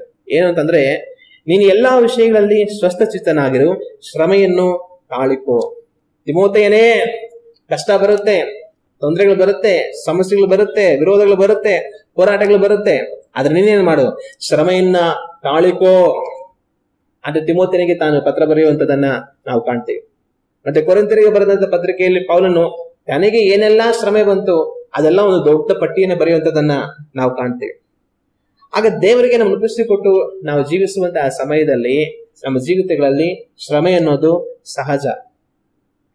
ಅದೇ ಆ ಶ್ರಮೆ ಅನ್ನೋದು ನಮಗೆ ಬರುವಾಗ, ಆ ಕಷ್ಟ ಅನ್ನೋದು ಬರುವಾಗ ಅದನ್ನ ನಾನು ನೀವು ಸಹಿಸುವಂತವರಾಗಿರಬೇಕು. ಹಲ್ಲೆಲೂಯಾ. ದೇವರ ಮೇಲನ್ನ ನಂಬಿಕೆಯಿಂದ ನಾವು ಅದನ್ನ ಸಹಿಸಿ, ದೇವರು ಇವತ್ತಲ್ಲ ನಾಳೆ ನನ್ನ ಪರಿಸ್ಥಿತಿಗೆ ಬಿಡುಗಡೆಯನ್ನು ಕೊಡ್ತಾರೆ, ನನಗೆ ಸಮಾಧಾನವನ್ನು ಕೊಡ್ತಾರೆ, ನನ್ನನ್ನು ಬಲಪಡಿಸ್ತಾರೆ, ದೇವ್ರ ಕಾರ್ಯಗಳನ್ನ ಮಾರ್ಪಡಿಸ್ತಾರೆ, ದೇವರಿಗೆ ಸ್ತೋತ್ರ ಅಂತ ಹೇಳಿ ನಾವು ಏನೇ ಬಂದರೂ ಸಹ ಅವೆಲ್ಲವನ್ನ ಸಹಿಸಿ ದೇವರಿಗೆ ಒಪ್ಪಿಸ್ಕೊಟ್ಟು ನಾವು ಸ್ಥಿರವಾಗಿ ನಡೆಯಬೇಕಾಗಿರುವಂತದ್ದು ಬಹಳ ಮುಖ್ಯ. ಅಲ್ಲೇಲೂಯ್ಯ. ಆದ್ರೆ ಕೆಲವರಿಗೆ ಸಹಿಸುವಂತ ಸ್ವಭಾವನೇ ಇರೋದಿಲ್ಲ. ಅಂದ್ರೆ ಎಲ್ಲಾ ಚೆನ್ನಾಗಿರುವಾಗ ಅಲ್ಲೇಲೂಯ್ಯ ದೇವ್ರ ಸ್ತೋತ್ರ, ಅಲ್ಲೇಲೂಯ್ಯ ದೇವ್ರ ಸ್ತೋತ್ರ ಅಂತ ಇರ್ತಾರೆ. ಎಲ್ಲರ ಹತ್ರ ಕೂಡ ದೇವ್ರನ್ನ ನಂಬಿ ದೇವ್ರದ ಪ್ರಾರ್ಥನೆ ಮಾಡಿ ದೇವ್ರಿಗೆ ಒಳ್ಳೇದ್ ಮಾಡ್ತಾರೆ. ನಾವು ನೋಡಿ ಎಷ್ಟು ಚೆನ್ನಾಗಿದ್ದೀವಿ, ನೀವು ಕೂಡ ಚೆನ್ನಾಗಿರ್ತಾರ ಅಂತ ಅಂದ್ಬಿಟ್ಟು ತುಂಬಾ ಉತ್ಸಾಹನೂ ಎಲ್ಲಾರು ಹೇಳ್ತಾ ಇರ್ತಾರೆ. ಆಮೇಲೆ ಒಂದ್ ಸ್ವಲ್ಪ ಕಷ್ಟ ಬಂದ್ರೆ ಸಾಕು, ತಲೆ ಮೇಲೆ ಬಟ್ಟೆ ಹಾಕೊಂಡು ಕುತ್ಕೊಂಡ್ಬಿಟ್ಟಿರ್ತಾರೆ. ಅಯ್ಯೋ ಏನ್ ಮಾಡೋದು, ಕಷ್ಟನೋ ಕಷ್ಟ, ಕಣ್ಣೀರೋ ಕಣ್ಣೀರೋ, ಬಾಧೆನೋ ಬಾಧೆ. ಯಾಕ ದೇವ್ರ ಕಣ್ಣಿಲ್ವಾ ದೇವ್ರಿಗೆ? ಯಾಕ ದೇವ್ರು ನಮ್ ಕಷ್ಟ ಕಾಣಿಸ್ತಾ ಇಲ್ವಾ? ಅಯ್ಯೋ ದೇವ್ರೇ ಎಲ್ಲಪ್ಪ ಇದೀಯಾ, ನೀನ್ ಪರಲೋಕದಲ್ಲಿ ಇದೀಯಾ, ನಾವ್ ಈ ಭೂಲೋಕದಲ್ಲಿ ಇದೀವಿ, ಅಯ್ಯೋ ನಮ್ ಕಷ್ಟ ನಿಂಗೆ ಹೆಂಗ ಅರ್ಥ ಆಗುತ್ತೆ ಅಂತನ್ಬಿಟ್ಟು ಕಣ್ಣೀರ್ ಸುರಿಸ್ತಾ ಇರ್ತಾರೆ, ದೇವ್ರ ಬಗ್ಗೆ ಮಾತಾಡ್ತಾ ಇರ್ತಾರೆ. ಬೇರೆಯವ್ರ ಹತ್ರ ಕೂಡ ಅಯ್ಯೋ ದೇವ್ರಿಗೆಲ್ಲ ನಮ್ ಕಷ್ಟ ಅರ್ಥ ಆಗಲ್ಲ ಬಿಡಿ, ಅಯ್ಯೋ ಅವ್ರ ದೇವ್ರು, ನಾವು ಮನುಷ್ಯರ ಕಷ್ಟ ದೇವ್ರಿಗೆ ಹೆಂಗ ಅರ್ಥ ಆಗುತ್ತೆ ಅಂತ ಅಂದ್ಬಿಟ್ಟು ಬೇರೆಯವ್ರ ಹತ್ರ ಎಲ್ಲ ಹೇಳ್ತಾ ಇರ್ತಾರೆ. ಆಗ ಪರಿಸ್ಥಿತಿ ಚೆನ್ನಾಗಿರುವಾಗ ದೇವ್ರನ್ನ ಕೊಂಡಾಡ್ತಾ ಇರ್ತಾರೆ. ಎಲ್ಲರ ಹತ್ರನು ದೇವ್ರನ್ನ ನಂಬಿ ದೇವ್ರು ಒಳ್ಳೆಯವರು ಹಂಗೆ ಹಿಂಗೆಲ್ಲ ಹೇಳ್ತಾ ಇರ್ತಾರೆ. ಒಂದ್ ಸ್ವಲ್ಪ ಕಷ್ಟ ಬಂದ್ಬಿಟ್ರೆ ಇವರು ಕಣ್ಣೀರು, ಕೊರಗು, ಸಂಕಟ, ಬಾಧೆ, ದೇವ್ರನ್ನೇ ಹಲವಾರು ನೂರಾರು ಪ್ರಶ್ನೆಗಳು. ಬೇರೆಯವ್ರ ಹತ್ರ ಎಲ್ಲ ಕೂಡ ದೇವ್ರ ಬಗ್ಗೆ ಅಯ್ಯೋ ದೇವ್ರು ಏನು ಮಾಡಲ್ಲ ಬಿಡಿ ಹಂಗೆ ಹಿಂಗೆ ಅಂತ ಅನ್ಕೊಂಡು ದೇವ್ರ ಬಗ್ಗೆ ಅವ್ರ ವಿರುದ್ಧವಾಗಿ ಮಾತಾಡುವಂತವ್ರನ್ನ ನಾವು ನೋಡೋದಕ್ಕೆ ಸಾಧ್ಯ. ಆದ್ರೆ ನಿಜವಾಗ್ಲೂ ಶಾಂತರು ಯಾರು ಅಂತಂದ್ರೆ, ಏನೇ ಬಂದ್ರು ಎಲ್ಲವನ್ನ ಸಹಿಸಿ ಜೀವಿಸುವವನು ಶಾಂತನು. ಅಲ್ಲೇಲೂಯ್ಯ. ಒಂದ್ಸಲ ಒಂದ್ ಸೇವಕರು ಹೇಳ್ತಾ ಇದ್ರು ಏನಂತಂದ್ರೆ, ಸ್ವಲ್ಪ ದೊಡ್ಡ ಸೇವೆ ಮಾಡ್ತಾ ಇರೋಂಥವ್ರು, ನೀವ್ ವಿಶ್ವಾಸಿಗಳು ನಿಮ್ ಕಷ್ಟ ಬಾಧೆ ಕೇಳ್ಕೊಂಡು ನಮ್ಮ ಹತ್ರ ಬಂದು ಅಯ್ಯ ಪ್ರಾರ್ಥನೆ ಮಾಡಿ ಅಂತ ನೀವು ನಮ್ಮ ಹತ್ರ ಬರ್ತೀರಾ, ನಾವು ನಿಮಗೋಸ್ಕರ ಪ್ರಾರ್ಥನೆ ಮಾಡಿ ಕಳಿಸ್ತೀವಿ. ಅರೆ ನಿಮ್ಗೇನ್ ಅನ್ಸುತ್ತೆ, ನಮಗೇನ್ ಕಷ್ಟ ಇಲ್ಲ ಅಂತ ಅನ್ಕೊಂಡಿದ್ದೀರಾ? ನಾವ್ ಇಲ್ಲಿ ಬಂದು ನಿಂತ್ಕೊಂಡು ಈ ತರ ದೇವ್ರ ವಾಕ್ಯ ನಿಮ್ಮ ಮುಂದೆ ಪ್ರಸಂಗ ಮಾಡ್ತಾ ಇದೀವಿ, ನೋಡಕ್ಕೆ ಚೆನ್ನಾಗಿರೋ ಸೆಲ್ಟ್ ಹಾಕಿದೀವಿ, ಚೆನ್ನಾಗಿ ತಲೆ ಬಾಚ್ಕೊಂಡು ನೀಟಾಗಿದ್ದೀವಿ. ನಿಮ್ಗೇನ್ ಅನ್ಸ್ಬೋದು, ಆಹಾ ಈ ಸೇವರಿಗೆ ಏನು ಕಷ್ಟನೇ ಇಲ್ಲ ಅಂತ ಅನ್ಸುತ್ತೆ, ನೋಡಕ್ಕೆ ಎಷ್ಟು ಚೆನ್ನಾಗಿದೆ ನೋಡು, ಅವ್ರು ನೋಡಿದ್ರೆ ಆರಾಮಾಗಿದಾರೆ ಅಂತ ಅನ್ಸುತ್ತೆ. ನಾವ್ ನೋಡು ಕಣ್ಣೀರ್ ಸುರಿಸ್ಕೊಂಡು ತಲೆ ಬಾಚ್ತೀರಾ, ಮಕ ತೊಳಿದಿರಾ, ಎಷ್ಟು ಬಾಧೆಯಲ್ಲಿ ಇದೀವಿ, ಈ ಪಾಸ್ಟ್ರು ಈ ಸೇವಕ ತುಂಬಾ ಚೆನ್ನಾಗಿರ್ಬೋದು ಅಂತ ಅನ್ಸುತ್ತೆ ಅಂತ ನಿಮ್ಗೆ ಕಾಣಿಸ್ಬೋದು. ಆದ್ರೆ ಆತರ ಅಲ್ಲ. ನಿಮಗೆ ಏನ್ ಕಷ್ಟ ಇದೆಯೋ ಅದಕ್ಕಿಂತ 100ರಷ್ಟು ಕಷ್ಟ ನಮಗಿದೆ. ಅದನ್ನ ನೀವು ತೋರಿಸ್ಕೊಳ್ತೀರಾ, ನಾವು ತೋರಿಸ್ಕೊಳ್ಳೋದಿಲ್ಲ. ನೀವು ಬಲಹೀನರಾಗಿದ್ದೀರಾ, ಆದ್ರೆ ನಾವು ದೇವ್ರ ಕೃಪೆಯಿಂದ ಎಲ್ಲವನ್ನ ಸಹಿಸ್ಕೊಂಡು ದೇವೇ ಅಂತ ಅವ್ರನ್ನ ನೋಡಿ ನಂಬಿಕೆಯಿಂದ ಜೀವಿಸ್ತೀವಿ. ಇದೇ ನಮಗೂ ನಿಮ್ಗಿರೋ ವ್ಯತ್ಯಾಸ ಅಂತ ಆ ಸೇವಕ ವಿಶ್ವಾಸಗಳ ಹತ್ರ ಹೇಳ್ತಾ ಇದ್ರು. ಆಗ ಕಷ್ಟ ಬರುತ್ತೆ, ಆದ್ರೆ ದೇವರ ಮೇಲಿನ ನಂಬಿಕೆಯಿಂದ ಅದನ್ನ ಸಹಿಸಿ ದೇವರಿಗೋಸ್ಕರ ನಾವು ಜೀವಿಸಬೇಕು. ಅಲ್ಲೇಲೂಯ್ಯ. ಒಂದು ದಿವಸ ದೇವರೆಲ್ಲವನ್ನ ಬದಲಾಯಿಸ್ತಾರೆ, ಆ ನಿರೀಕ್ಷೆಯಿಂದ ನಾವು ಜೀವಿಸಬೇಕು. ಅದು ಕಷ್ಟ ಬಂತು, ಕಣ್ಣೀರ್ ಬಂತು ಅಂತ ಅನ್ಬಿಟ್ಟು ಅಯ್ಯೋ ಅಂತ ತಲೆ ಮೇಲೆ ನಾವು ಬಟ್ಟೆ ಹಾಕೊಂಡು ಕುತ್ಕೊಂಡು ಇರುವಂತವರುಗಳಾಗಿ ಇರಬಾರದು. ದೇವ್ರ ವಾಕ್ಯದಲ್ಲಿ ದಾನಿಯೇಲನ್ನ ನೋಡ್ತೀವಿ. ದಾನಿಯೇಲನ್ನ ತಗೊಂಡೋಗಿ ಸಿಂಹದ ಗವಿಯಲ್ಲಿ ಹಾಕೋದಕ್ಕೆ ಹೋಗ್ತಾರೆ. ಶಾದ್ರಕ್, ಮೇಷಕ್, ಅಬೇದ್ನೆಗೋ ಅವ್ರನ್ನ ಬೆಂಕಿಯಲ್ಲಿ ಹಾಕೋದಕ್ಕೆ ಹೋಗ್ತಾರೆ. ಅವರೆಲ್ಲ ಅಯ್ಯೋ ನನ್ ಸಿಂಹದ ಗವಿಗೆ ಹಾಕ್ಬಿಡ್ತಾರಲ್ಲಪ್ಪ, ಏನಪ್ಪಾ ಮಾಡೋದು, ಸಿಂಹ ಶೀಳ ಹಾಕ್ಬಿಡೋದು ನನ್ನ, ಅಯ್ಯೋ ಬೆಂಕಿಗೆ ಹಾಕ್ಬಿಡ್ತಾರಲ್ಲಪ್ಪ, ಅಯ್ಯೋ ಇನ್ ಸುಟ್ಟು ಕರ್ಕಲಾಗ್ಬಿಡ್ತೀವಿ ನಾವು ಅಂತ ಅನ್ಕೊಂಡು ಗೊಳೋ ಅಂತ ಕೂತಿದ್ರ. ಅವ್ರು ಯಾವ್ದು ಇರಲಿಲ್ಲ, ಸಂತೋಷವಾಗಿ ಹೋದ್ರು. ದಾನಿಯೇಲ ಸಂತೋಷವಾಗಿ ಸಿಂಹದ ಗವಿಗೆ ಹೋದ. ಶಾದ್ರಕ್, ಮೇಷಕ್, ಅಬೇದ್ನೆಗೋ ಅವರು, ರಾಜನೇ ದೇವರು ನಮಗೆ ಇದರಿಂದ ನಮ್ಮನ್ನ ತಪ್ಪಿಸೋದಕ್ಕೆ ಸಾಧ್ಯ, ಅದು ತಪ್ಪಿಸಿಲ್ಲ ಅಂದ್ರೂ ಸಹ ನೀನ್ ಹೇಳೋ ಕೆಲಸ ನಾವು ಮಾಡೋದಿಲ್ಲ ಅಂತ ಅವ್ರು ಸಂತೋಷವಾಗಿ ಬೆಂಕಿಗೆ ಹೋದ್ರು. ಕಷ್ಟ ಬಂತು, ಅಯ್ಯೋ ಅಂತ ತಲೆ ಮೇಲೆ ಅವರು ಕೈ ಇಟ್ಕೊಂಡು ಕೂತಿರ್ಲಿಲ್ಲ. ನಾನು ನೀವು ಆ ರೀತಿಯಾಗಿ ದೇವರ ಮೇಲೆ ನಂಬಿಕೆಯಿಂದ ಎಲ್ಲವನ್ನು ಎದುರಿಸುವಂತವರಾಗಿರಬೇಕು. ಅಲ್ಲೇಲೂಯ್ಯ. ಯಾರು ಶಾಂತರು, ಯಾರು ಕಷ್ಟವನ್ನು ಸಹಿಸಿ ಜೀವಿಸ್ತಾರೋ ಅವರು ಶಾಂತರು. ಅಲ್ಲೇಲೂಯ್ಯ. ಕೆಲವೊಂದ್ಸಲ ಕೆಲವ್ರು ಹೇಳ್ತಾ ಇರ್ತಾರೆ, ಇಷ್ಟೊಂದು ಕಷ್ಟ ಇದ್ದು ನೀನ್ ಹೆಂಗಪ್ಪ ಹಿಂಗಿದೀಯಾ, ಅಳಪ್ಪ ಗೋಳಾಡಿ ಕಣ್ಣೀರ್ ಸುರ್ಸಪ್ಪ, ಏನಪ್ಪ ಹೆಂಗಪ್ಪ ಹಿಂಗಿದೀಯಾ ಅಂತ ಕೆಲವೊಂದ್ಸಲ ಕೆಲವರು ಹೇಳ್ತಾ ಇರ್ತಾರೆ. ಕಷ್ಟವನ್ನ ಸಹಿಸುವಂತವರು ಶಾಂತರು. ಅಲ್ಲೇಲೂಯ್ಯ. ನಮ್ಮ ಕರ್ತನಾದ ಯೇಸು ಕ್ರಿಸ್ತನು ಶಾಂತರು ಧನ್ಯರು ಅಂತ ಹೇಳಿದ್ರು. ಅವರು ಶಾಂತರಾಗಿ ಜೀವಿಸಿದ್ರ ಅಂತ ಹೇಳಿದ್ರೆ ಅವರು ಶಾಂತರಾಗಿ ಜೀವಿಸಿದ್ರು. ಮೊಟ್ಟ ಮೊದಲು ನಾವು ಧ್ಯಾನ ಮಾಡಿದ್ದು ಶಾಂತರು ಯಾರು, ಕೋಪಗೊಳ್ಳದೆ ಇರುವಂತವ್ರು. ನಮ್ಮ ಕರ್ತನಾದ ಯೇಸು ಕ್ರಿಸ್ತನು ಸಹ ಈ ಲೋಕದಲ್ಲಿ ಅವ್ರು ಜೀವಿಸುವಾಗಲೆಲ್ಲ ಕೋಪಗೊಳ್ಳದವರಾಗಿ, ಕೋಪಿಸುವುದರಲ್ಲಿ ನಿಧಾನ ಉಳ್ಳವರುಗಳಾಗಿ ಅವ್ರು ಜೀವಿಸಿದ್ರು. ಕೆಲವೊಂದು ಸಂದರ್ಭ ಅವ್ರಿಗೆ ಬರುತ್ತೆ. ಎಂತ ಸಂದರ್ಭ ಅಂತಂದ್ರೆ, ಅವರು ಹೋಗ್ತಾ ಇರುವಾಗ ಸಮಾರ್ಯ ಅನ್ನುವಂತ ಒಂದು ಪಟ್ಟಣ ಬರುತ್ತೆ. ಅಲ್ಲಿ ಒಂದು ಹಳ್ಳಿ ಇರುತ್ತೆ. ಇವರು ಗಲಿಲಾಯದಿಂದ ಯೂದಾಯ ಪ್ರಾಂತಕ್ಕೆ ನಡ್ಕೊಂಡು ಹೋಗ್ತಾ ಇರ್ತಾರೆ. ಮಧ್ಯದಲ್ಲಿ ಸಮಾರ್ಯ ಬರುತ್ತೆ. ಇವರು ಯೆರೂಸಲೇಮ್ ಕಡೆ ಹೋಗ್ತಾ ಇದ್ದಿದ್ರಿಂದ ಈ ಸಮಾರ್ಯ ಪಟ್ಟಣದವರು ಆ ಊರಿಗೆ ಹೋಗ್ಬೇಕು ಅಂತ ಇರುವಾಗ ಸೇರಿಸ್ಕೊಳ್ಳೋದಿಲ್ಲ. ಇವ್ರು ನಮ್ಮೂರ್ಗ್ ಬರ್ತಾ ಇಲ್ಲ, ಇವ್ರು ಯೂದಾಯಕ್ ಹೋಗ್ತಾವ್ರೆ, ಮಧ್ಯದ ಸುಮ್ಮನೆ ನಮ್ಮೂರ್ಗ್ ಬರ್ತಾರೆ, ಬೇಡ ಬಿಡ್ರಿ, ನೀವ್ ಬರ್ಬೇಡಿ ಹೋಗ್ರಿ ಅಂತ ಅನ್ಬಿಟ್ಟು ಅವ್ರನ್ನ ತಡೆ ಹಾಕ್ಬಿಟ್ರು. ಆಗ ಶಿಷ್ಯರಿಗೆ ಏನಾಗುತ್ತೆ, ಎಲ್ಲರಿಗೂ ಕೋಪ ಬಂದ್ಬಿಟ್ಟது. ಕೋಪ ಬಂದ್ಬಿಟ್ಟು, ಸ್ವಾಮಿ ಎಲಿಯ ಯಾವ ತರ ಬೆಂಕಿ ಇಳಿದ್ ಬಂತು ಆಕಾಶನ ಅಂತ ಹೇಳಿದ್ನು, ಅದೇ ತರ ಈ ಊರ ಮೇಲೆ ಬೆಂಕಿ ಇಳಿದ್ ಬರ್ಲಿ ಅಂತ ಹೇಳಕ್ ನಿಮ್ಗೆ ಇಷ್ಟ ಇದೆಯಾ? ಒಂದ್ ಮಾತು ಹೇಳಿ ಸ್ವಾಮಿ, ಹಂಗೆ ಹೇಳ್ತೀವಿ, ಹಂಗೆ ಬೆಂಕಿ ಮೇಲೆ ಸುಟ್ಟೋಗ್ಬಿಡ್ಲಿ ಇವರೆಲ್ಲ ಅಂತ ಹೇಳ್ತಾ ಇದ್ರು. ಶಿಷ್ಯರಿಗೆ ತುಂಬಾ ಕೋಪ ಬಂದ್ಬಿಡ್ತು. ಯಾಕೆ ಕೋಪ ಬಂದವನು? ನಮ್ಮನ್ನೇ ಊರುಗಳ ಬರಬೇಡ ಅಂತ ಹೇಳ್ತಾವ ನೀನು ಅಂತ ಅನ್ಬಿಟ್ಟು ಊರಿಗೆ ಸೇರಿಸ್ಲಿಲ್ಲ. ಆಗ ನಮ್ಮನ್ನ ಯಾರಾದ್ರೂ ಮನೆಗೆ ಬರೋವಾಗ ಮನೆ ಬರ್ಬಿಡುವಾಗ ಅಂತ ಮನೆ ಬಾಗ್ಲ ಹತ್ರ ಬಂದಾಗ ನಮ್ಗೆ ಯಾರಾದ್ರೂ ಅಂದ್ರೆ ನಮ್ಗೆ ಹೆಂಗಿರುತ್ತೆ? ನನ್ನನ್ನೇ ಮನೆ ಬಾಗ್ಲ ಹತ್ರ ಬಂದ್ರೆ ಬರ್ಬೇಡ ಅಂತ ಹೇಳ್ತಾನಲ್ಲ, ಯಾಕೆ ಬಂದಿರಿ ಅಂತ ಹೇಳ್ತಾನ, ಹಂಗೆ ಹೋಗಿ ವಾಪಸ್ ಅಂತ ಹೇಳ್ತಾನಲ್ಲ ಅಂತ ಬಹುಶಃ ಕೆಲವರು ತುಂಬಾ ಸಿಟ್ಟು ಬಂದ್ಬಿಡುತ್ತೆ. ತುಂಬಾ ಸಿಟ್ಟು ಬಂದು ಹಂಗೆ ಬಾಗ್ಲ ಓದ್ಬಿಟ್ಟು ಹೋಗ್ಬಿಡ್ತಾರೆ. ಆದ್ರೆ ಯೇಸು ಕ್ರಿಸ್ತನ ರೀತಿಯಾಗಿ ಊರ ಹತ್ರ ಬಂದಾಗ ನೀವ್ ಬರ್ಬೇಡ ಹೋಗು ಅಂತ ಅನ್ಬಿಟ್ಟು ಶಿಷ್ಯಂದ್ರಿಗೆ ಬೆಂಕಿ ಸುರಿಸಿ ಎಲ್ಲ ಸುಟ್ಟಾಕ್ಬಿಡೋಣ ಇವ್ರ ಊರ್ನ ಅಂತ ಕೋಪ ಬಂದ್ಬಿಡುತ್ತೆ. ಆದ್ರೆ ಯೇಸು ಕ್ರಿಸ್ತನಿಗೆ ಏನ್ ಬಂತು? ಯೇಸು ಕ್ರಿಸ್ತನಿಗೆ ಶಿಷ್ಯಂದ್ರ ಮೇಲೆ ಕೋಪ ಬಂತು. ಏನು ಬೆಂಕಿ ಎಲ್ಲ ಹಾಕು ಸುಟ್ಟಾಕ್ಬೇಕಂತಿದ್ದೀರಾ? ನನಗೆಲ್ಲ ಸುಟ್ಟಾಕೋದಕ್ಕೆ ಬಂದೆ, ನಡ್ರ ಸುಮ್ಮನೆ ಮುಂದೆಗಡೆ ಹೋಗೋಣ. ನೀವು ಎಂತ ಆತ್ಮಕ್ಕೆ ಒಳಗಾಗಿದ್ರೆ ನಿಮ್ಗೆ ಗೊತ್ತಿಲ್ಲ, ನಾನು ಅಳಿಸುವುದಕ್ಕಾಗಿ ಬಂದಿಲ್ಲ, ರಕ್ಷಿಸುವುದಕ್ಕಾಗಿ ಬಂದಿಲ್ಲ, ನಡ್ರ ಮುಂದೆ ಅಂತ ಅನ್ಬಿಟ್ಟು ಗದರಿಸಿ ಶಿಷ್ಯರನ್ನ ಕರ್ಕೊಂಡು ಹೋಗುವಂತ ಕಾಣ್ತು. ಆಗ ದೊಡ್ಡ ಅವಮಾನ ಮಾಡಿದ್ರು ಯೇಸು ಕ್ರಿಸ್ತನ್ಗೆ ಅವರು, ನಮ್ಮೂರ್ಗ್ ಬರ್ಬೇಡ ನೀನು ಅಂತ ಅನ್ಬಿಟ್ಟು. ಅರೆ ಯೇಸು ಕ್ರಿಸ್ತನ್ ಕೋಪಗೊಳ್ಳಿಲ್ಲ. ಸರಿ ಆಯ್ತು, ನಾನು ಹೋಗ್ತೀನಿ ಅಂತ ಹಂಗೆ ಮುಂದೆ ಹೋಗು. ಇನ್ನೊಂದು ಸಮಯದಲ್ಲಿ ಒಬ್ಬ ವ್ಯಕ್ತಿ ಅವ್ರನ್ನ ಮನೆಗೆ ಊಟಕ್ಕೆ ಕರೀತಾರೆ. ಒಂದು ಫರಿಸಾಯನ ಊಟಕ್ಕೆ ಕರೀತಾರೆ. ಇವರು ಊಟಕ್ಕೆ ಹೋಗ್ತಾರೆ, ಊಟ ಮಾಡ್ತಾ ಇರ್ತಾರೆ. ಊಟ ಮಾಡ್ತಾರ ಸಮಯದಲ್ಲಿ ಹಿಂದೆಗಡೆಯಿಂದ ಒಂದು ವ್ಯಭಿಚಾರಣಿ ಸ್ತ್ರೀ ಬಂದು ಆತನ ಕಾಲುಗಳನ್ನ ಕಣ್ಣಿನಿಂದ ತೊಳೆದು ಕೂದಲಿನಿಂದ ಒರೆಸಿ ಮತ್ತೆ ಆತನ ಕಾಲಿಗೆ ಮುದ್ದಿಟ್ಟು ಸುಗಂಧ ತೈಲವನ್ನು ಹಚ್ತಾರೆ. ಇದನ್ನ ಮಾಡ್ತಾ ಇದ್ದಾಗ ಈ ಫರಿಸಾಯನ ಏನ್ ಮಾಡ್ತಾನೆ, ಮನಸ್ಸಲ್ಲಿ ಯೋಚನೆ ಮಾಡ್ತಾನೆ, ಈ ವ್ಯಕ್ತಿ ಪ್ರವಾದಿ ಆಗಿದ್ರೆ ಆ ಸ್ತ್ರೀ ಒಂದು ವ್ಯಭಿಚಾರ ಸ್ತ್ರೀ ಅಂತ ಈ ವ್ಯಕ್ತಿ ಗೊತ್ತಾಗ್ಬಿಡ್ತಾ ಇತ್ತು. ಗೊತ್ತಾಗ್ಬಿಟ್ಟು ಆ ಸ್ತ್ರೀ ಹತ್ರ ಬರ್ಬೇಕಂತಿರೋವಾಗ್ಲೇ ಬರ್ಬೇಡ ಹೋಗಮ್ಮ, ನೀನ್ ಅಶುದ್ಧಳವಾದವಳು, ನೀನ್ ವ್ಯಭಿಚಾರಣಿ, ನನ್ನ ಹತ್ರ ಬರ್ಬೇಡ, ನನ್ನ ಕಾಲೆಲ್ಲ ಮುಟ್ಬೇಡ ಅಂತ ಬೈದ್ ಕಳ್ಸ್ಬಿಡ್ಬೇಕಾಗಿತ್ತು. ಈ ವ್ಯಕ್ತಿ ಏನು ಮಾಡಿಲ್ವಲ್ಲ, ಆಗ ಈ ವ್ಯಕ್ತಿ ನಿಜವಾಗ್ಲೂ ಪ್ರವಾದಿನ ಅಲ್ವಾ ಅಂತ ಮನಸ್ಸಲ್ಲಿ ಯೋಚನೆ ಮಾಡ್ತಾ ಇರ್ತಾನೆ. ಆಗ ಯೇಸು ಏನ್ ಮಾಡ್ತಾರೆ, ಆತನ ಹತ್ರ ಮಾತಾಡ್ತಾರೆ. ನಾನು ನಿನ್ಗೆ ಒಂದು ವಿಷಯ ಹೇಳ್ಬೇಕು ಅಂತ ಹೇಳ್ಬಿಟ್ಟು ಒಬ್ಬನಿಗೆ 50 ರೂಪಾಯಿ ಕೊಡ್ಬೇಕಾಗಿತ್ತು, ಇನ್ನೊಬ್ಬನಿಗೆ 500 ರೂಪಾಯಿ ಕೊಡ್ಬೇಕಾಗಿತ್ತು. ಒಂದ್ ವ್ಯಕ್ತಿ ಏನ್ ಮಾಡ್ತಾರೆ, ಇಬ್ರು ಸಾಲವನ್ನು ಕ್ಷಮಿಸ್ಬಿಡ್ತಾನೆ. ನೀನ್ 50 ರೂಪಾಯಿನೂ ಕೊಡ್ಬೇಡ, ನೀನ್ 500 ರೂಪಾಯಿನೂ ಕೊಡ್ಬೇಡ ಅಂತ ಬಿಟ್ಬಿಡ್ತಾನೆ. ಈಗ ಅವ್ರಿಬ್ಬರಲ್ಲಿ ಯಾರ ಆ ವ್ಯಕ್ತಿನ ತುಂಬಾ ಪ್ರೀತಿ ಮಾಡ್ತಾರೆ ಹೇಳೋದು? 50 ರೂಪಾಯಿ ಬೇಡ ಅಂತ ಬಿಟ್ಟವನ, 500 ರೂಪಾಯಿ ಬೇಡ ಅಂತ ಬಿಟ್ಟವನ ಅಂತ. ಆಗ ಹೇಳ್ತಾನೆ, 500 ರೂಪಾಯಿ ಯಾರಿಗೆ ಬೇಡ ಅಂತ ಬಿಟ್ರೆ ಅವನಿಗೆ ತುಂಬಾ ಪ್ರೀತಿ ಇರುತ್ತೆ, ಜಾಸ್ತಿ ದುಡ್ಡು ಕೊಡ್ಬೇಡ ಅಂತ ಹೇಳ್ಬಿಟ್ನಲ್ಲ ಅಂತ ಅಂದ್ಬಿಟ್ಟು. ಅದೇ ತರ ಅವ್ರು ಹೇಳ್ತಾನೆ, ನೀನು ಕೂಡ ಹಂಗೇನೆ. ಈ ಸ್ತ್ರೀಯ ಪಾಪ ಬಹಳ, ಆದ್ರೆ ಅದು ಕ್ಷಮಿಸಲ್ಪಟ್ಟಿದ್ರೆ ಅದರಿಂದ ಆಕೆ ತುಂಬಾ ಪ್ರೀತಿ ತೋರಿಸ್ತಾ ಇದ್ದಾಳೆ.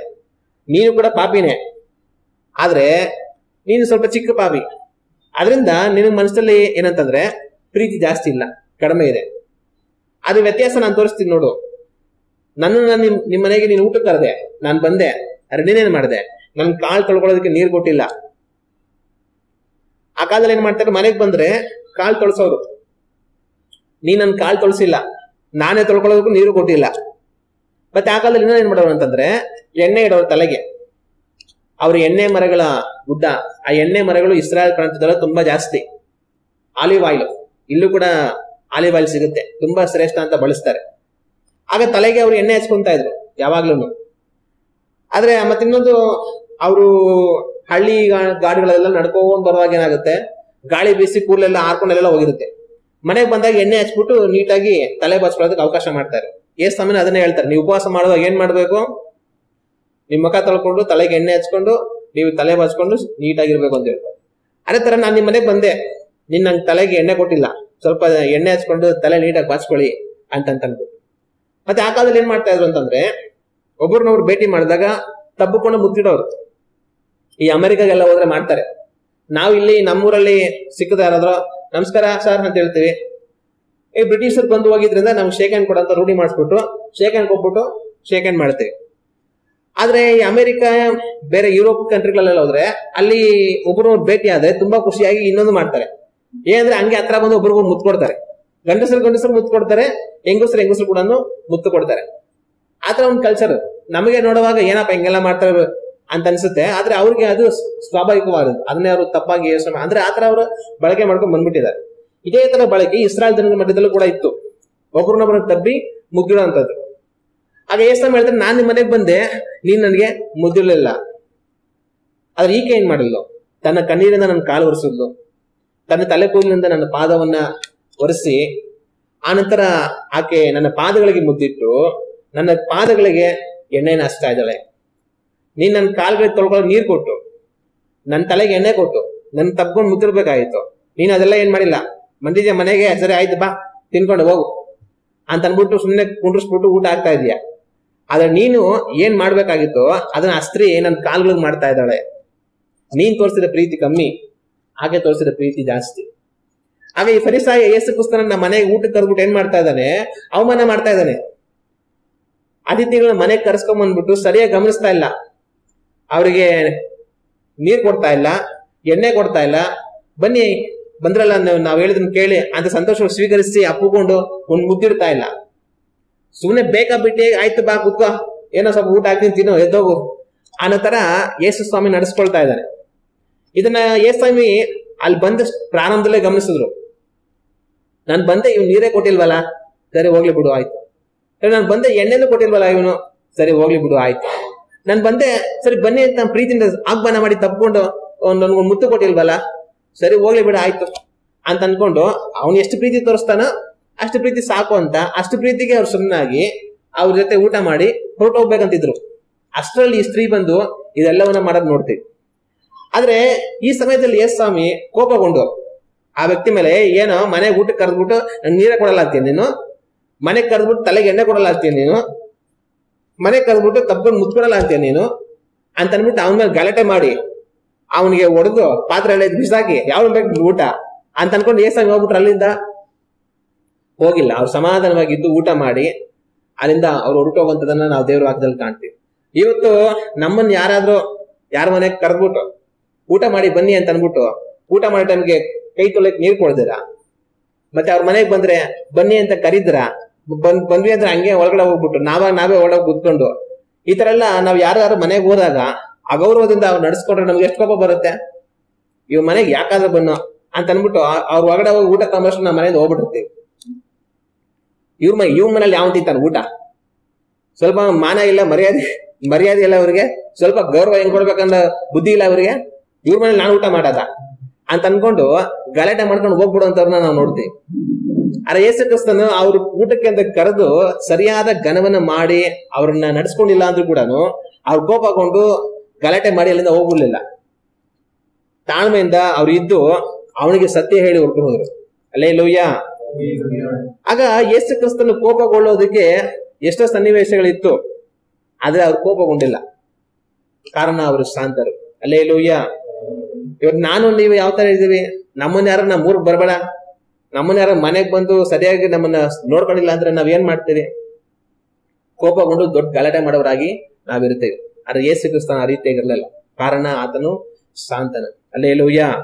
ನಾನು ನೀವು ಕೋಪಗೊಳ್ಳೋದನ್ನ ಬಿಡಬೇಕು, ಶಾಂತರಾಗಿ ನಡೆಯುವಂತದನ್ನ ನಾವು ಕಲ್ತ್ಕೊಳ್ಬೇಕು. ಹಲ್ಲೆಲೂಯಾ. ಮತ್ತೆ ಅದು ಮಾತ್ರ ಅಲ್ದರ ಯೇಸು ಕ್ರಿಸ್ತನು ಯಾವತ್ತೂ ಆತರ ಪಡಲಿಲ್ಲ. ಎಲ್ಲವುಗಳಲ್ಲಿ ತಂದೆಯ ಸಮಯಕ್ಕೆ ಸರಿಯಾಗಿ ತಂದೆಯ ಚಿತ್ತದಂತೆ ಎಲ್ಲವನ್ನ ಅವ್ರು ಮಾಡೋದನ್ನ ನಾವು ಕಾಣ್ತೇವೆ. ಹಲ್ಲೆಲೂಯಾ. ನಾನು ನೀವು ಯಾವುದಕ್ಕೂ ಆತರ ಪಡಬಾರದು, ದೇವರ ಸಮಯಕ್ಕಾಗಿ ಎಲ್ಲವುಗಳಲ್ಲಿ ನಾವು ಕಾದಿರಬೇಕು. ಇನ್ನು ಕಡೆಯದಾಗಿ ಯೇಸು ಕ್ರಿಸ್ತನು ಶ್ರಮೆಯನ್ನು ಅನುಭವಿಸಿದ. ದೇವರ ವಾಕ್ಯ ಹೇಳುತ್ತೆ, ಯಾವ ರೀತಿ ಕಡಿಯವನು ಕುರಿಯನ್ನ ತಗೊಂಡು ಹೋಗುವಾಗ ಅದು ಮೌನವಾಗಿ ಅವನಿಂದ ಹೋಗುತ್ತೋ, ಕಡಿಯುವಾಗ ಅದು ಮೌನವಾಗಿರುತ್ತೋ, ಅದೇ ರೀತಿ ಯೇಸು ಕ್ರಿಸ್ತನು ಸಹ ಅವ್ರು ಮೌನವಾಗಿದ್ರು ಅಂತ ದೇವರ ವಾಕ್ಯ ಹೇಳುತ್ತೆ. ಶಿಲುಬೆಯ ಪಾಡು ಅವ್ರ ಗೆತ್ಸೆಮನೆ ತೋಟದಲ್ಲಿ ಹಿಡಿಯಲ್ಪಟ್ಟಂತ ಸಮಯದಿಂದ ಶಿಲುಬೆಯಲ್ಲಿ ಹಾಕಿ ಅವ್ರ ಮರಣ ಹೊಂದುವರೆಗೂ ಸಹ ಎಲ್ಲೋ ಅವ್ರು ಮಾತಾಡಿಲ್ಲ. ಅವರು ಸುಮ್ಮನೆ ಇದ್ರು. ಇವರೇ ಪ್ರಶ್ನೆ ಕೇಳಿ ಕೇಳಿ ಕೇಳಿ ಇವರಿಗೆ ಸಾಕಾಗೋಯ್ತು. ಆದ್ರೂ ಕೆಲವೊಂದ್ಸಲ ಉತ್ತರ ಕೊಟ್ರು, ಕೆಲವೊಂದು ಮುಖ್ಯವಾದ ಸನ್ನಿವೇಶಗಳು ಮಾತ್ರ ಉತ್ತರ ಕೊಟ್ರು. ಆದ್ರೆ ಸಾಧಾರಣವಾಗಿ ಅವ್ರೇನನ್ನು ಸಹ ಮಾತಾಡಿಲ್ಲ. ಎಲ್ಲವನ್ನ ಸಮಾಧಾನದಿಂದ ಶಾಂತರಾಗಿ ಅವ್ರು ಸಹಿಸ್ಕೊಂಡ್ರು. ಹಲ್ಲೆಲೂಯಾ. ಈ ಲೋಕದಲ್ಲಿ ಅವ್ರು ಸೇವೆ ಮಾಡುವಾಗ್ಲೂ ಸಹ ಅವರನ್ನ ಅವಮಾನ ಪಡಿಸಿದ್ರು, ಅಪಹಾಸ್ಯ ಮಾಡಿದ್ರು, ಅವ್ರನ್ನ ನೋಡಿ ನಿಂದಿಸಿದ್ರು, ದೂಷಿಸಿದ್ರು. ಇವ್ನ್ ದೆವ್ವ ಹಿಡಿದವನು ಅಂತ ಹೇಳಿದ್ರು, ಇವ್ನು ಹೊಟ್ಟೆ ಬಾಕ ಅಂತ ಹೇಳಿದ್ರು, ಇವ್ನ್ ಪಾಪಿಸ್ತರ ಗೆಳೆಯ ಅಂತ ಹೇಳಿದ್ರು. ಏನೆಲ್ಲಾ ಮಾತನ್ನ ಹೇಳಿ ಅವ್ರನ್ನ ಅವಮಾನ ಪಡಿಸಿದ್ರು ಸಹ ಅವ್ರ ಮೇಲೆ ಯಾರ ಮೇಲೆ ಕೋಪ ಮಾಡ್ಕೊಂಡಿಲ್ಲ. ಆದ್ರೆ ಅವ್ರು ಕೋಪ ಮಾಡ್ಕೊಂಡಿದ್ದು ಅವರನ್ನ ಪಾಪಕ್ಕೆ, ನನ್ನನ್ನು ಬೈದ್ಬಿಟ್ಟಲ್ಲ ನೀನು, ನನಗೆ ಅವಮಾನ ಮಾಡ್ತೀಯಲ್ಲ ನೀನು, ನಿನಗೇನಾಗ್ಬಿಡುತ್ತೆ ನೋಡು ಅಂತ ಯೇಸು ಕ್ರಿಸ್ತನ್ ಹೇಳಲಿಲ್ಲ. ನೀನ್ ಮನುಷ್ಯ ಕುಮಾರನಿಗೆ ಎಷ್ಟಾದ್ರೂ ಬೈ, ಎಲ್ಲಾ ಕ್ಷಮಿಸಲ್ಪಡುತ್ತೆ ಅಂತ ಹೇಳಿದ್ರು. ಆದ್ರೆ ಅವರು ಕೆಲವೊಂದ್ಸತಿ ಕೋಪಗೊಂಡ್ರು. ಅದು ಯಾವಾಗ ಅಂತಂದ್ರೆ ಅವರಲ್ಲಿನ ಪಾಪವನ್ನು ಕಾಣುವಾಗ, ಅವರಲ್ಲಿನ ಅಕ್ರಮಗಳನ್ನು ಕಾಣುವಾಗ, ಅವರಲ್ಲಿರುವಂತ ಮೋಸ ಅನ್ಯಾಯವನ್ನು ಕಾಣುವಾಗ. ನೀವ್ ಈ ರೀತಿ ಇರೋದ್ರಿಂದ ಹಾಳಾಗಿ ಹೋಗ್ತೀರಾ, ನರಕ ದಂಡನೆಗೆ ನೀವು ಯಾವ ರೀತಿ ತಪ್ಪಿಸ್ಕೊಳ್ತೀರಾ? ನನ್ನ ಬೈದ್ಬಿಟ್ಟಲ್ಲ ನೀನ್ ನರಕಕ್ಕೆ ಹೋಗ್ತೀಯ ಅಂತ ಯೇಸು ಕ್ರಿಸ್ತನ್ ಹೇಳಿಲ್ಲ. ಆದ್ರೆ ನಿಮ್ಮಲ್ಲಿರುವಂತ ಪಾಪ, ಆ ಪಾಪ ಸ್ವಭಾವ ನಿಮ್ಮನ್ನ ಹಾಳು ಮಾಡುತ್ತೆ ಅಂತ ಯೇಸು ಕ್ರಿಸ್ತನು ಅವರ ಪಾಪಗಳಿಗಾಗಿ ಕೋಪಗೊಂಡು ಅವ್ರನ್ನ ಖಂಡಿಸುವಂತದನ್ನ ನಾವು ಕಾಣ್ತೇವೆ. ಆದ್ರೂ ಸಹ ಅವ್ರ ಮನೆ ತಿರುಗಲಿಲ್ಲ. ಯೇಸು ಕ್ರಿಸ್ತನು ಶಾಂತನು, ಅದರಿಂದ ಅವ್ರ ಕೋಪವನ್ನ ಅಣಗಿಸ್ಕೊಂಡ್ರು. ಅವ್ರು ಎಲ್ಲವನ್ನ ತಂದೆಯ ಚಿತ್ರದ ಪ್ರಕಾರ ಮಾಡಿದ್ರು. ಎಲ್ಲ ಕಷ್ಟವನ್ನ ಅವ್ರು ಸಹಿಸ್ಕೊಂಡ್ರು. ಹಲ್ಲೆಲೂಯಾ. ನಾನು ನೀವು ಶಾಂತರಾಗಿ ಜೀವಿಸ್ಬೇಕು. ಶಾಂತರಾಗಿರೋದ್ರೆ ಯಾವಾಗ? ಪ್ರಾರ್ಥನೆ ಮಾಡೋ ಮಾತ್ರ ಕುತ್ಕೊಂಡು ಸುಮ್ಮನೆ ಇರೋದಲ್ಲ. ಇಲ್ಲ ಸಭೆಗೆ ಬರುವಾಗ, ಸಭೆ 1-2 ಗಂಟೆ ಆರಾಧನೆ ಮಾಡೋ ಟೈಮಲ್ಲಿ ಸುಮ್ಮನೆ ಚೇರ್ ಮೇಲೆ ಕುತ್ಕೊಂಡಿರುವಂತದ್ದಲ್ಲ. ಶಾಂತರಾಗಿರುವಂತದ್ದು ಪ್ರತಿ ದಿವಸ ನಾವು ಮಾಡೋ ಜೀವನದಲ್ಲಿ ಶಾಂತರಾಗಿರ್ಬೋದು. ಹಲ್ಲೆಲೂಯಾ. ಕೆಲವರು ಪ್ರಾರ್ಥನೆ ಮಾಡುವಾಗ ಮಾತ್ರ ಶಾಂತರಾಗಿರ್ತಾರೆ, ಸಭೆಗೆ ಬರುವಾಗ ಮಾತ್ರ ಶಾಂತರಾಗಿರ್ತಾರೆ. ಮಿಕ್ಕಿದ ಸಮಯದಲ್ಲೆಲ್ಲ ಮನೆಯಲ್ಲಿ ದಗ ಅಂತ ಉರಿತಾ ಇರ್ತಾರೆ. ಅದೇ ಶಾಂತತೆ ಅನ್ನೋದು ಕೇವಲ ಪ್ರಾರ್ಥನೆ ಸಮಯ, ಕೇವಲ ಸಭೆಗೆ ಬರುವಂತ ಸಮಯದಲ್ಲಿ ಅಲ್ಲ. ಶಾಂತತೆ ಅನ್ನೋದು ನಮ್ಮ ಜೀವನದ ಎಲ್ಲಾ ದಿವಸ, ಎಲ್ಲಾ ಸಮಯಗಳಲ್ಲಿ, ಎಲ್ಲಾ ಸ್ಥಳಗಳಲ್ಲಿ ಇರಬೇಕು. ಹಲ್ಲೆಲೂಯಾ. ನಮ್ಮ ಮನೆಗಳಲ್ಲಿ, ನಾವು ಕೆಲಸ ಮಾಡೋ ಜಾಗಗಳಲ್ಲಿ, ನಾವು ಹೋಗೋ ಸ್ಥಳದಲ್ಲಿ, ಬರೋ ಸ್ಥಳದಲ್ಲಿ, ಎಲ್ಲಾ ಸ್ಥಳದಲ್ಲಿಯೂ ನಾವು ಶಾಂತತೆಯನ್ನ ತೋರಿಸುವಂತವர்களಾಗಿ ಇರಬೇಕು. ಹಲ್ಲೆಲೂಯಾ. ಇದಮ್ಮ ನಮ್ಮನ್ನ ನಾವು ಯೋಚನೆ ಮಾಡಿ ನೋಡೋಣ. ನಾವು ಶಾಂತರಾಗಿದ್ದೇವಾ? ಕೋಪವನ್ನ ಅಡಗಿಸಿಕೊಳ್ಳುವವರಾಗಿದ್ದೇವಾ? ಆತರ ಪಡೆದವರಾಗಿದ್ದೇವಾ? ಕಷ್ಟವನ್ನ ಸಹಿಸಿಕೊಳ್ಳುವವರಾಗಿದ್ದೇವಾ? ನಮ್ಮನ್ನು ನಾವು ಯೋಚನೆ ಮಾಡಿ ನೋಡೋಣ. ಆ ರೀತಿಯಾಗಿದ್ರೆ ನಾವು ಶಾಂತರು. ಆಗ ನಾವೇನಾಗ್ತೀವಿ? ಭೂಮಿಗೆ ಬಾಧ್ಯರಾಗುವರು. ಯೇಸು ಕ್ರಿಸ್ತನು ಹೇಳಿದ ಮಾತು, ಶಾಂತರು ಧನ್ಯರು, ಅವರು ಭೂಮಿಗೆ ಬಾಧ್ಯರಾಗುವರು. ಯಾವ ಭೂಮಿಗೆ ಬಾಧ್ಯರಾಗ್ತಾರೆ? ನಾವು ಶಾಂತರಾಗಿ ಜೀವಿಸಿದ್ರೆ ನಮ್ಗೆ ಯಾರಾದ್ರೂ ಒಂದು ಸೈಟ್ ಕೊಡ್ತಾರ? ಯಾವ ಭೂಮಿಯನ್ನು ಅವ್ರು ಹೇಳಿದ್ರು? ಅವ್ರು ಹೇಳಿದ ಭೂಮಿ ಈ ಲೋಕದಲ್ಲಿ ಶಾಂತವಾಗಿದ್ರೆ ಸೈಟ್ ಸಿಗುತ್ತೆ ಅಂತಲ್ಲ. ಆದ್ರೆ ಈ ಲೋಕದಲ್ಲಿ ನಾವು ಶಾಂತರಾಗಿ ಜೀವಿಸಿದ್ರೆ ಪರಲೋಕದಲ್ಲಿ ನಮಗೆ ಸ್ಥಳ ಸಿಗುತ್ತೆ. ಹಲ್ಲೆಲೂಯಾ.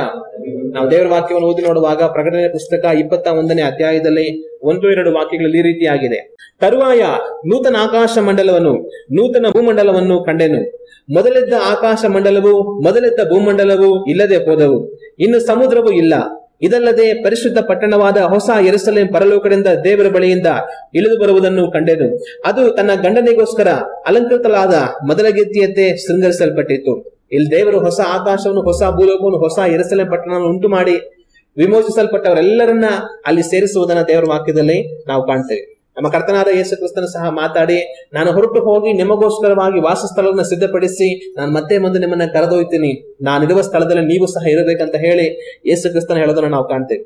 ದೇವರ ವಾಕ್ಯದಲ್ಲಿ ಯೋಸೇಫನು ಐಗುಪ್ತ ದೇಶದಲ್ಲಿ ಇದ್ದುಕೊಂಡು ತನ್ನ ತಂದೆಯ ಮನೆಯವರಿಗೋಸ್ಕರ ಗೋಷೆನ್ ಸೀಮೆಯನ್ನ ವಾಸಕ್ಕಾಗಿ ಸಿದ್ಧಪಡಿಸಿ ಅಲ್ಲಿಂದ ರಥಗಳನ್ನು ಕಳುಹಿಸಿ, ತನ್ನ ಸೇವಕರನ್ನು ಕಳುಹಿಸಿ, ಯಾಕೋಬನನ್ನು ಅವನ ಕುಟುಂಬದವರನ್ನೆಲ್ಲ ಕರೆಸಿಕೊಂಡು ಅಲ್ಲಿ ವಾಸಕ್ಕೆ ಇಳಿಸುವುದನ್ನು ನಾವು ಕಾಣ್ತೇವೆ.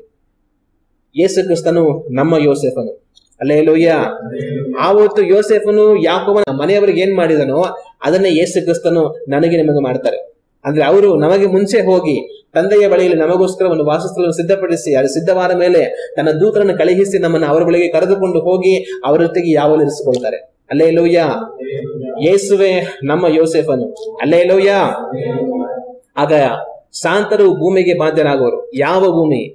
ಅಲ್ಲಿ ಹೊಸ ಲೋಕದಲ್ಲಿ ಸಿಗುವಂತ ಭೂಮಿ, ಹೊಸ ಲೋಕದಲ್ಲಿ ಯೇಸು ಕ್ರಿಸ್ತ ನಮಗಾಗಿ ಸಿದ್ಧಪಡಿಸುವಂತ ವಾಸಸ್ಥಳ, ಅಲ್ಲಿ ನಮಗಿರೋದಕ್ಕೆ ಅವಕಾಶ ಸಿಗುತ್ತೆ. ಹಲ್ಲೆಲೂಯಾ. ದೇವರ ರಾಜ್ಯವನ್ನು ನಾವು ಸೇರಬೇಕಾದ್ರೆ, ದೇವರು ನಮಗೆ ಕೊಡುವಂತ ಸ್ವಾಸ್ಥ್ಯದಲ್ಲಿ ನಾವು ಇರಬೇಕಾದ್ರೆ ನಾವು ಶಾಂತರಾಗಿ ಜೀವಿಸಬೇಕಾಗಿರೋದು ಬಹಳ ಮುಖ್ಯ. ಇವತ್ತು ನಾನು ನೀವು ಶಾಂತರಾಗಿ ಜೀವಿಸ್ತಾ ಇದ್ದೇವಾ? ನಾವು ಯೋಚನೆ ಮಾಡಿ ನೋಡೋಣ. ಶಾಂತರು ಧನ್ಯರು, ಅವರು ಭೂಮಿಗೆ ಬಾಧ್ಯರಾಗುವರು. ಶಾಂತರು ಧನ್ಯರು, ಅವರು ದೇವರ ರಾಜ್ಯವನ್ನು ಸೇರುವರು. ಹಲ್ಲೆಲೂಯಾ.